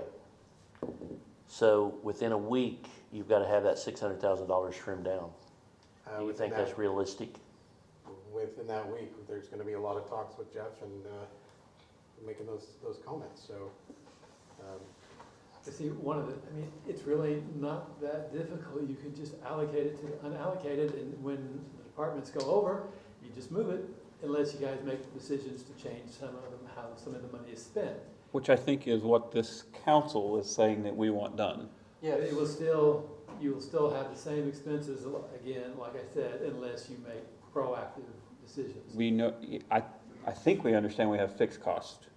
And I Right, think that we're trying to be vocal and saying, we need to figure out what the unfixed costs are, and they need to go down to 8.3. right. I'm just trying to make sure that you understand. I don't want to speak on everybody, but that's my I understanding. just want to make sure that even if we move some of that money to make all the other accounts 8.3, and we put the 900,000 or so in the unallocated, we still have the same problem. It's just not on paper.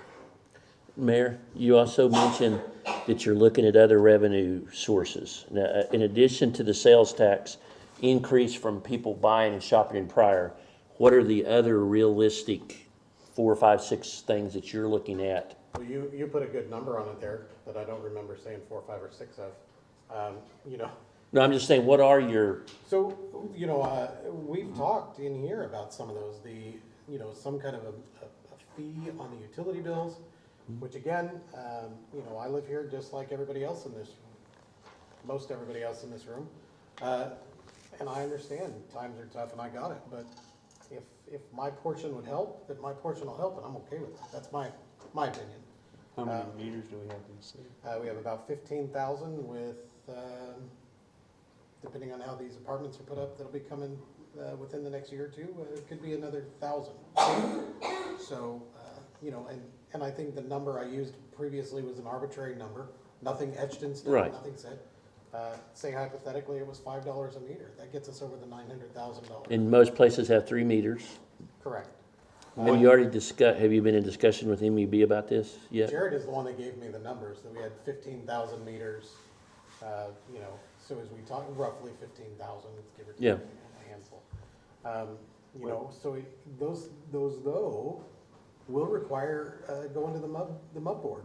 Have you had a recent discussion with him about that? Maybe about a month or two ago. I had one more recent. I'm not so sure where he stands on it, but I don't know that I don't know that it's a sole Well, deal to him either. I recommend you. No, I would be let me- curious, with him. did they Hang do, on. is it also an 80-20 split on that fee?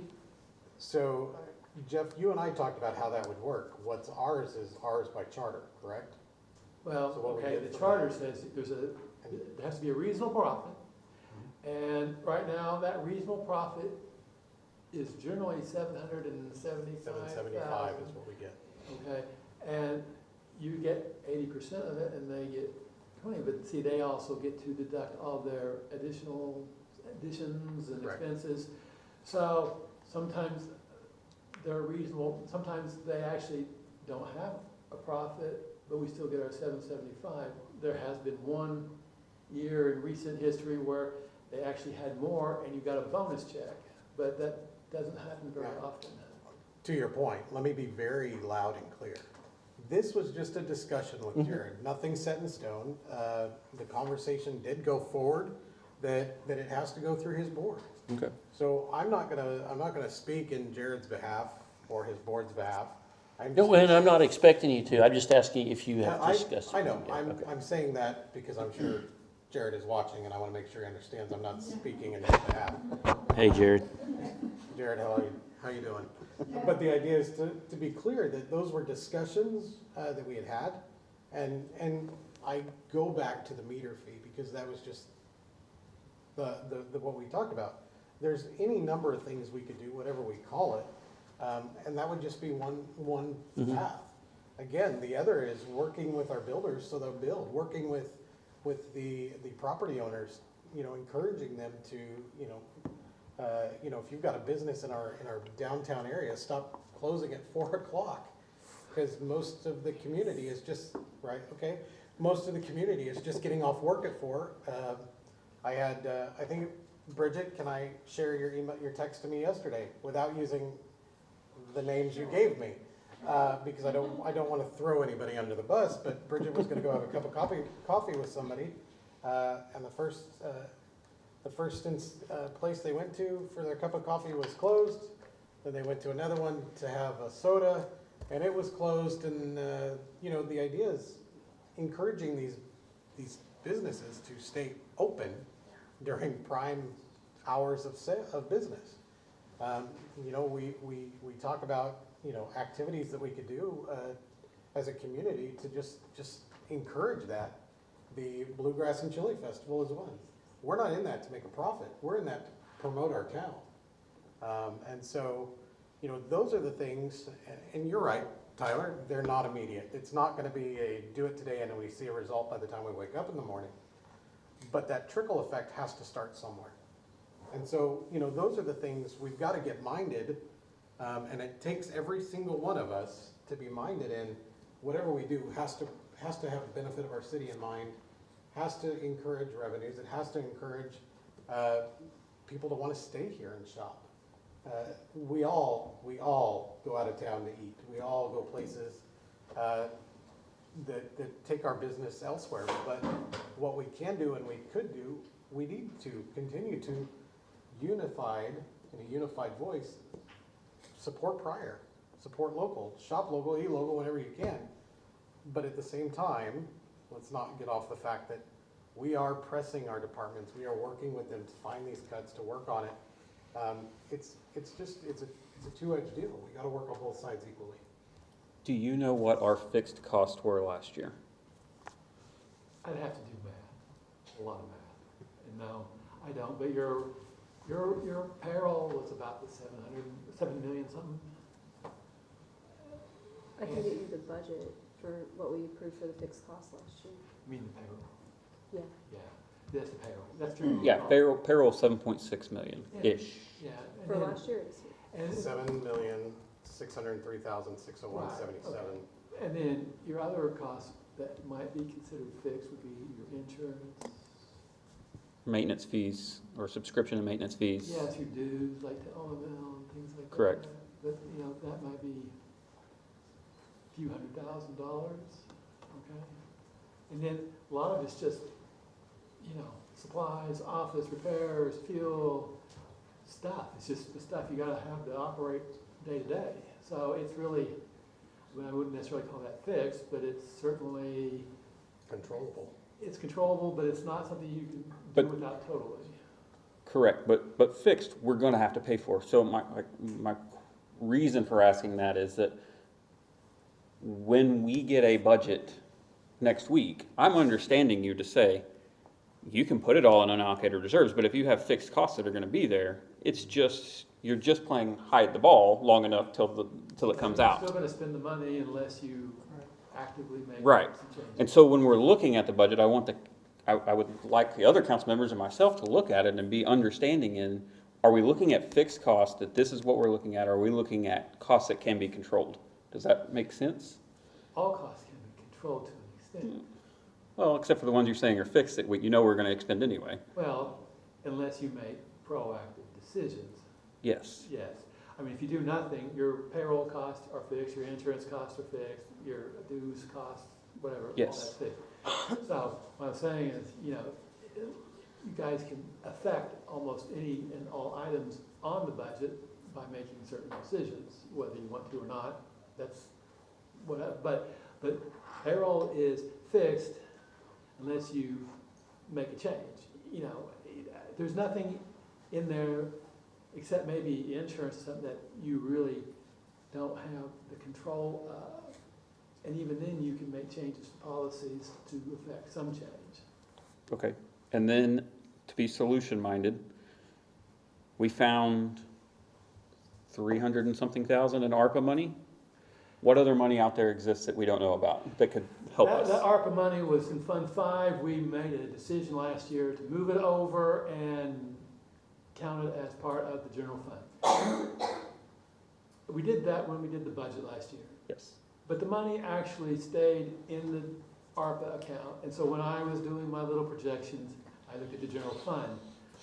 I love paper and forgotten, but anyway, so it was just there. But that was the only fund that we really did that with. Are there any other funds out there, though? I guess is my question. Most of the funds are either, like, any funds that get sales tax money, we really can't touch. There are other funds that you might, you know, like the capital outlay, not even capital outlay, but there's a capital reserve, a capital outlay, there's a building improvement fund or something like that. The nuisance abatement, is that what you're talking about? Real property acquisition. Real property acquisition, I'm sorry. That has money in it. Any fund that is created by council action can be uncreated by council action. If you want a list of those funds, it's the very first page on your financial statement you receive every single month. That's the funds, list of funds, but like the street and alley, no.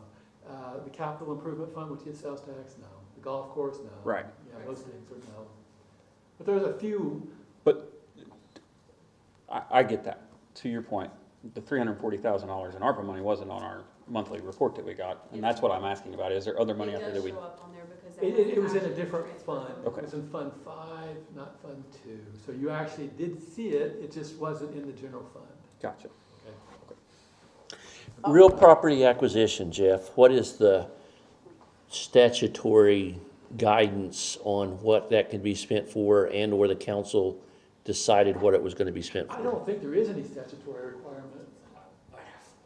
I think it was created by council action. Now, it's been there forever, so I'd have to look and whatnot, but I don't know of any. I think it was money set aside for possible, might have been actually for building a new city hall for all I know, but it was for building and real estate acquisition.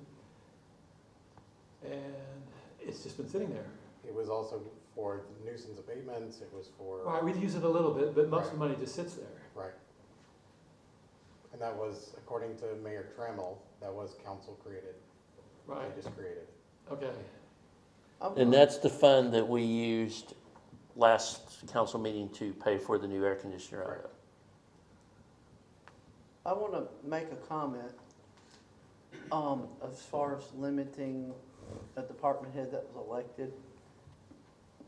In the country, the president can declare war, but who funds it? President can't declare war. Who does?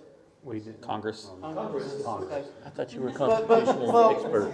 Okay, but excuse me.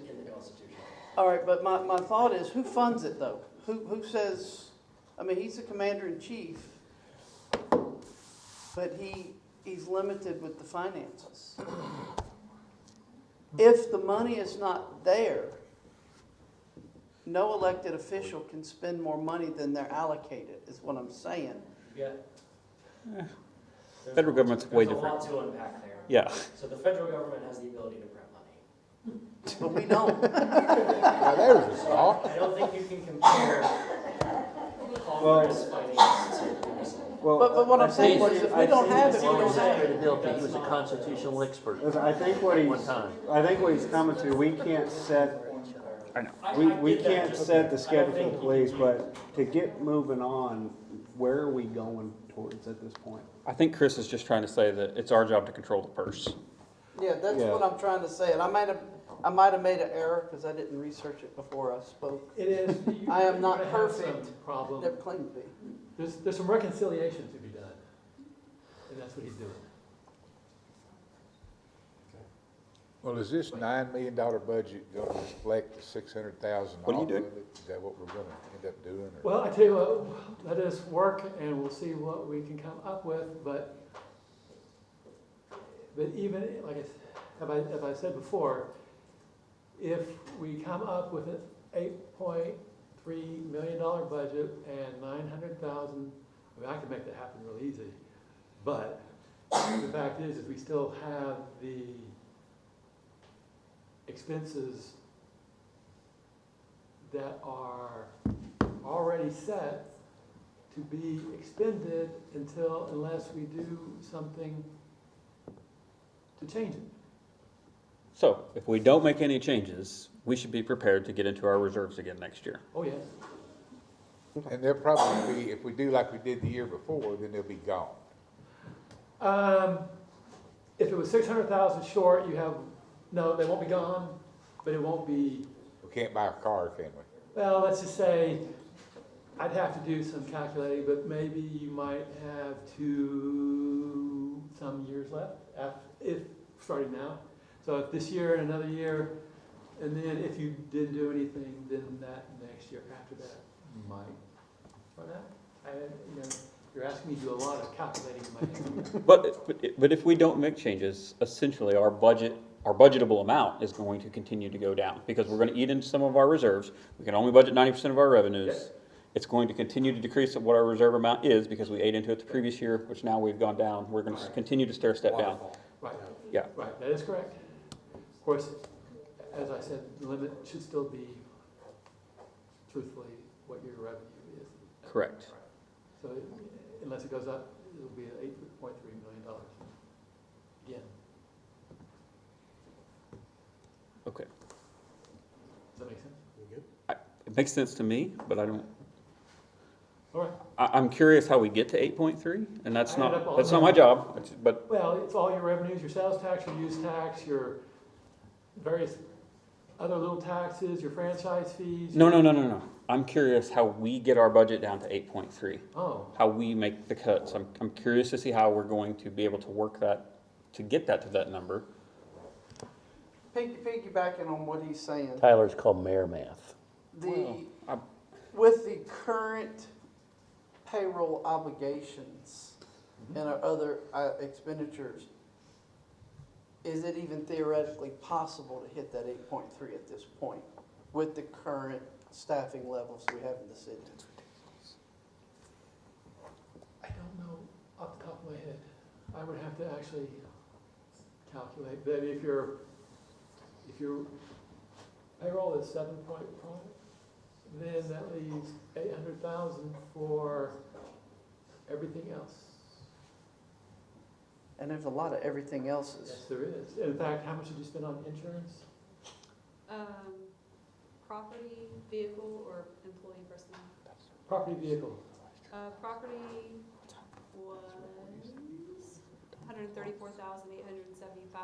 So that leaves you 600 and something other thousand left at that point then. And then, so we gotta pay for utilities, and toilet paper, and office supplies, and donuts, and, extra meals. Extra council meetings? Well, I don't, I mean, I'm just saying, if we're gonna Spending go back to the $600 donuts. to save $900,000, I'll take it any day. I mean, I'm just gonna go back to that. But legally, we can't have this conversation apart from a meeting. So we have to do this to stay in compliance with the law. So our hands are tied. This is the only way we legally. Chris, I do got this. you. You're preaching to the choir, bud. Yeah, but I see it feel all. like you're throwing this out like we're spending money unnecessarily. We have no choice. By Well, law, we're mandated by law to do this. I also feel kind of like we're going round and round to get to a point that we've already said 100 times. We've already talked about what has been impressed, what we're working on, where we're going, reminding everybody that we've been working on this. And my encouragement to the council was, we will continue to work on it. Let us do it. And here we are, having a meeting where, again, just like last year, I have to say, this number isn't final. We're going to have you guys expect that there will be changes. but we need to be informed before this budget is presented to us exactly where we stand on And things. at what point have any of you been told not to come in my office? That to does talk about it? not get the public informed with where we are at, Nor and that does is it why we're allow here us to today. collectively ask questions and stay in compliance with the law. I understand that, but I've also been very open about it and been working about it, and there is that process that we just have to go to get this done. Consider this part of the process then. Absolutely. It's fine, it's fine. When do you think, Chase, you'll have an answer on what we can and cannot do with overtime? I've set an internal deadline, I think next, Wednesday, I'll go double check on my calendar, but there's a deadline for me. If we can't control overtime, we're wasting our time even being up here. Just let them spin it down, we through. Yeah. I don't believe that. I believe there's a way to handle that. There might be, And I don't think any of us, in an emergency situation, I don't think any of us up here is upset, I you saw it know. coming down the pipeline, so that's what I'm. It's the discretionary overtime that's the problem. Mayor, Terry?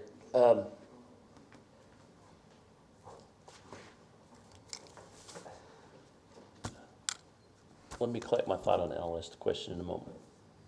Okay, how long do you want me to wait for you? No, go ahead. Let Chris down there keep yakking and I'll think about it. No, I was just saying that one point, discretionary overtime is a problem, an emergency, you know, a police officer's involved in something and they go over because they're actively, that's not what we're talking about. We're not, you know, 5 people get a COVID or something and that's an emergency. It's just having extra people on duty if we can't afford it.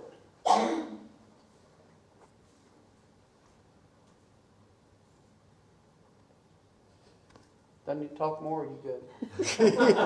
Come on, Terry, hurry up. Think of what you're gonna do. He's a preacher. He'd go on forever. Go ahead. So you want me just to be superfluous? You've never stopped that before. No, I haven't been talking a lot of unnecessary things, but if it's important, I will speak. All right, Terry. I'll collect my thought and I'll talk to you about it. Okay. When we're talking about, if you want to throw us under the bus for having a special meeting, which really irritates me, because this is part of the process, our city clerk and I had a nice conversation where I was very clear with her. Our city attorney doesn't need to be present. He had another city council meeting that he needed to be to tonight. You have required him to be here. And we started before he got here. Absolutely. But we've continued since he got here, and he has been on the clock the entire time. Whoa, it's not. I'm sorry, but I did not request your presence here because I don't feel it was needed. There's some questions we could ask while you're here, So- but if you want to throw us under the bus, you need to hold yourself accountable too, because Oh, you're the listen, one that requested listen. him here. I did, 100%, because every time we don't have that, somebody inevitably is gonna say, where's the attorney, where's it at? So yes, 100% I asked him to be here. Okay. And he's done us a great service in what he does. You know, the problem is when we make those comments like the donuts, okay? Yeah, $30 for a box of donuts has lasted us well over a year's worth of conversation. What I'm getting at is that these conversations have not been rejected by me in any way, shape, or form. nobody at any point has been said, I'm not telling you that. In fact, I've encouraged everybody to come in and get the information that's been there. I've shared this with anybody who has asked. We even have citizens that have gone to the accountant and asked information that's been shared. There's nothing being withheld. So, you know, when we sit here and we want to pick at nails and screws, and we want to do these little things, just know that, you know, here we are having a meeting when we have a council meeting next week, right? Mr. Mayor, the reason we're even here to begin with is because I had a pleasant conversation where I asked you to put it on there for us to have a brief discussion about the budget at the last council meeting. It was on there on Friday, and it was amended by Monday to a brief update by the mayor, to where we didn't get to talk about it.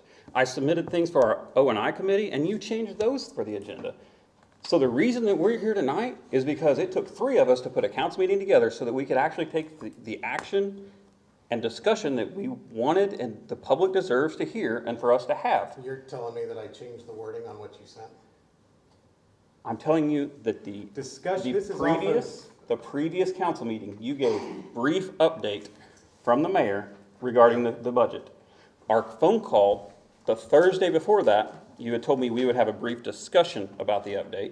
We had a long discussion that we didn't want it to go as long as like this discussion has had. Yeah. Undoubtedly, brief update. When there Luckily, was 3 of us that were ready to have a discussion about the entire budget. I had a conversation with you because I thought that was a proper thing to do. An agenda comes out on Friday that says brief discussion about budget. An amended budget agenda, an amended agenda comes out Monday that says brief update from the mayor. So, rather than 3 of us get together, we trusted you to leave it on there as brief discussion, but then by Monday it was changed to brief update. So then we didn't get to have any discussion. So here we are. well, Yeah, Mayor, luckily, somebody in the past had enough wisdom, a councilman, to know when you had a hard-headed mayor to put together a 3-councilman situation to sign a letter. That's you, right? It was me. Okay, welcome. And has anything you've sent been rejected? No, it gets No, amended. we have to push it though, all the way. So, It gets All right, changed from so- what we sent, which is completely different of our point of why we sent it in to begin with. That specifically happened on the O&I meeting on everything I sent in. okay. Because you didn't have any control of it, that was your control, was to change the agenda. No, it has nothing to do with that, and we can talk about this later. I would gladly have this. I'm sorry, conversation but you're not my parent and you're not my spouse. I don't answer to wanna you. be. We don't have to talk about it later. We can talk about it now. It's really, we're off subject is the problem. I'm trying not to just throw it out there. So, Terry, do you have your thought together yet? No. You guys are doing a hell of a job down there. I'm just listening and learning. Does anybody have anything else for this I'm discussion? not opposed if anybody else has any questions further, but I do not at this time. But so basically to recap for the public, where we are at, because that's primarily what this meeting is for, not just for us, but also for the public. We have cut back via our department heads as much as they feasibly can without cutting a service. Our sales tax revenues are currently, if we bring up what we've brought in thus far, they have not matched July and August they have not matched last year. We're under what last year. We'll see what September brings in. Shout out to our EDTA over there. But where we're at is unless something changes, something else is going to have to go up.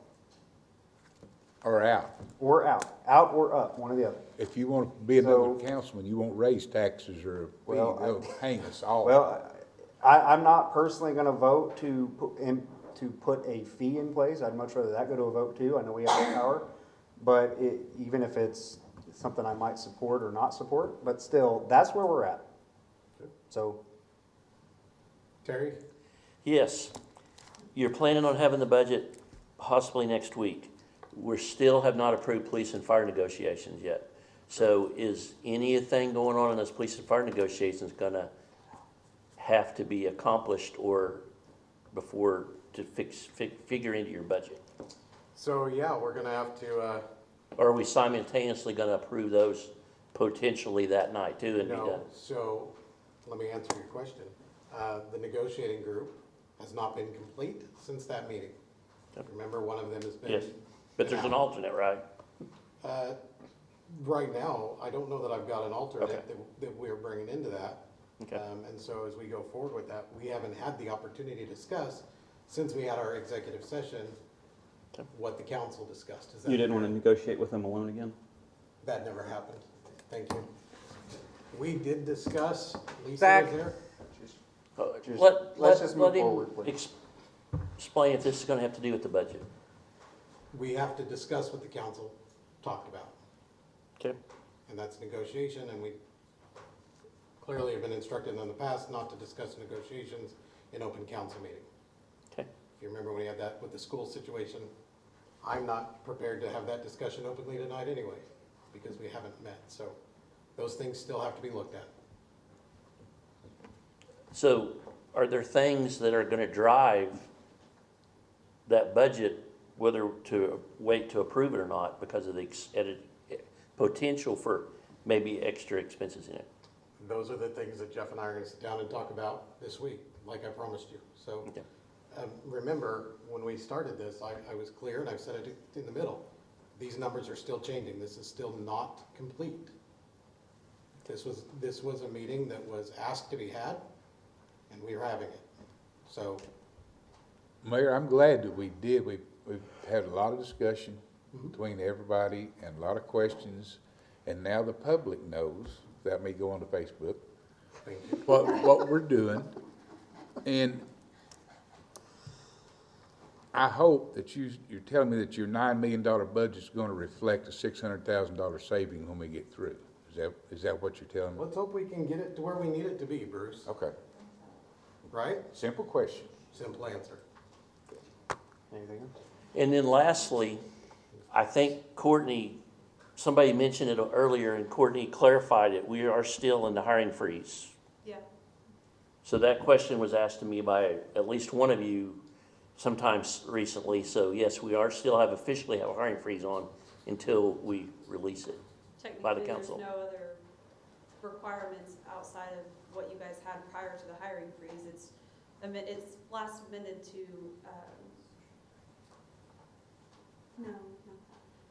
that you guys can responsibly hire. You guys can hire people if you deem it being responsible, which is what you guys had the authority to do without the hiring freeze anyway, so. Did it say fiscally responsible or just responsible? I don't remember. The last time you amended it was so that you could responsibly hire. But it was just for that specific hiring action. No, it was amended to responsibly hire. Oh, well, then I'm gonna, Yeah. Maybe we I put mean- that- Bottom line is the hiring freeze is still on.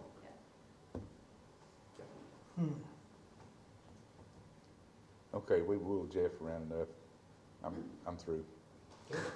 I appreciate your As long time. as I have a chair, I'm Make a motion to adjourn. I think we just. Thank you for coming in. Anytime. my job. Thank you, Thank you. Jeff. All right, well, I'm gonna make that motion to adjourn. Second. A motion Are we for- taking any action It whatsoever was just on- discussion, I think. I think you should have just said I discussion. mean, the agenda says discussion and possible action, Oh, and your motions were just your names, nobody stated what. I make a motion, we take no action at this Yeah. time on the budget. Smith was the second on that. Need a second. Can I call for the vote? Okay, Brashears, Yes. Brown, Yes. Campbell, yes. Gantier, Yes. Smith, Yes. Lamar, Yes. Bradshaw. Yes. All right, now can we do the motion to adjourn? Second. We have a motion from Bashir, a second from Gantier. Call the vote.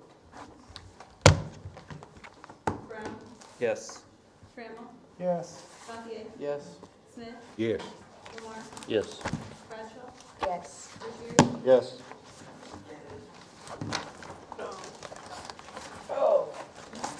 As much as I like paying you, Chase.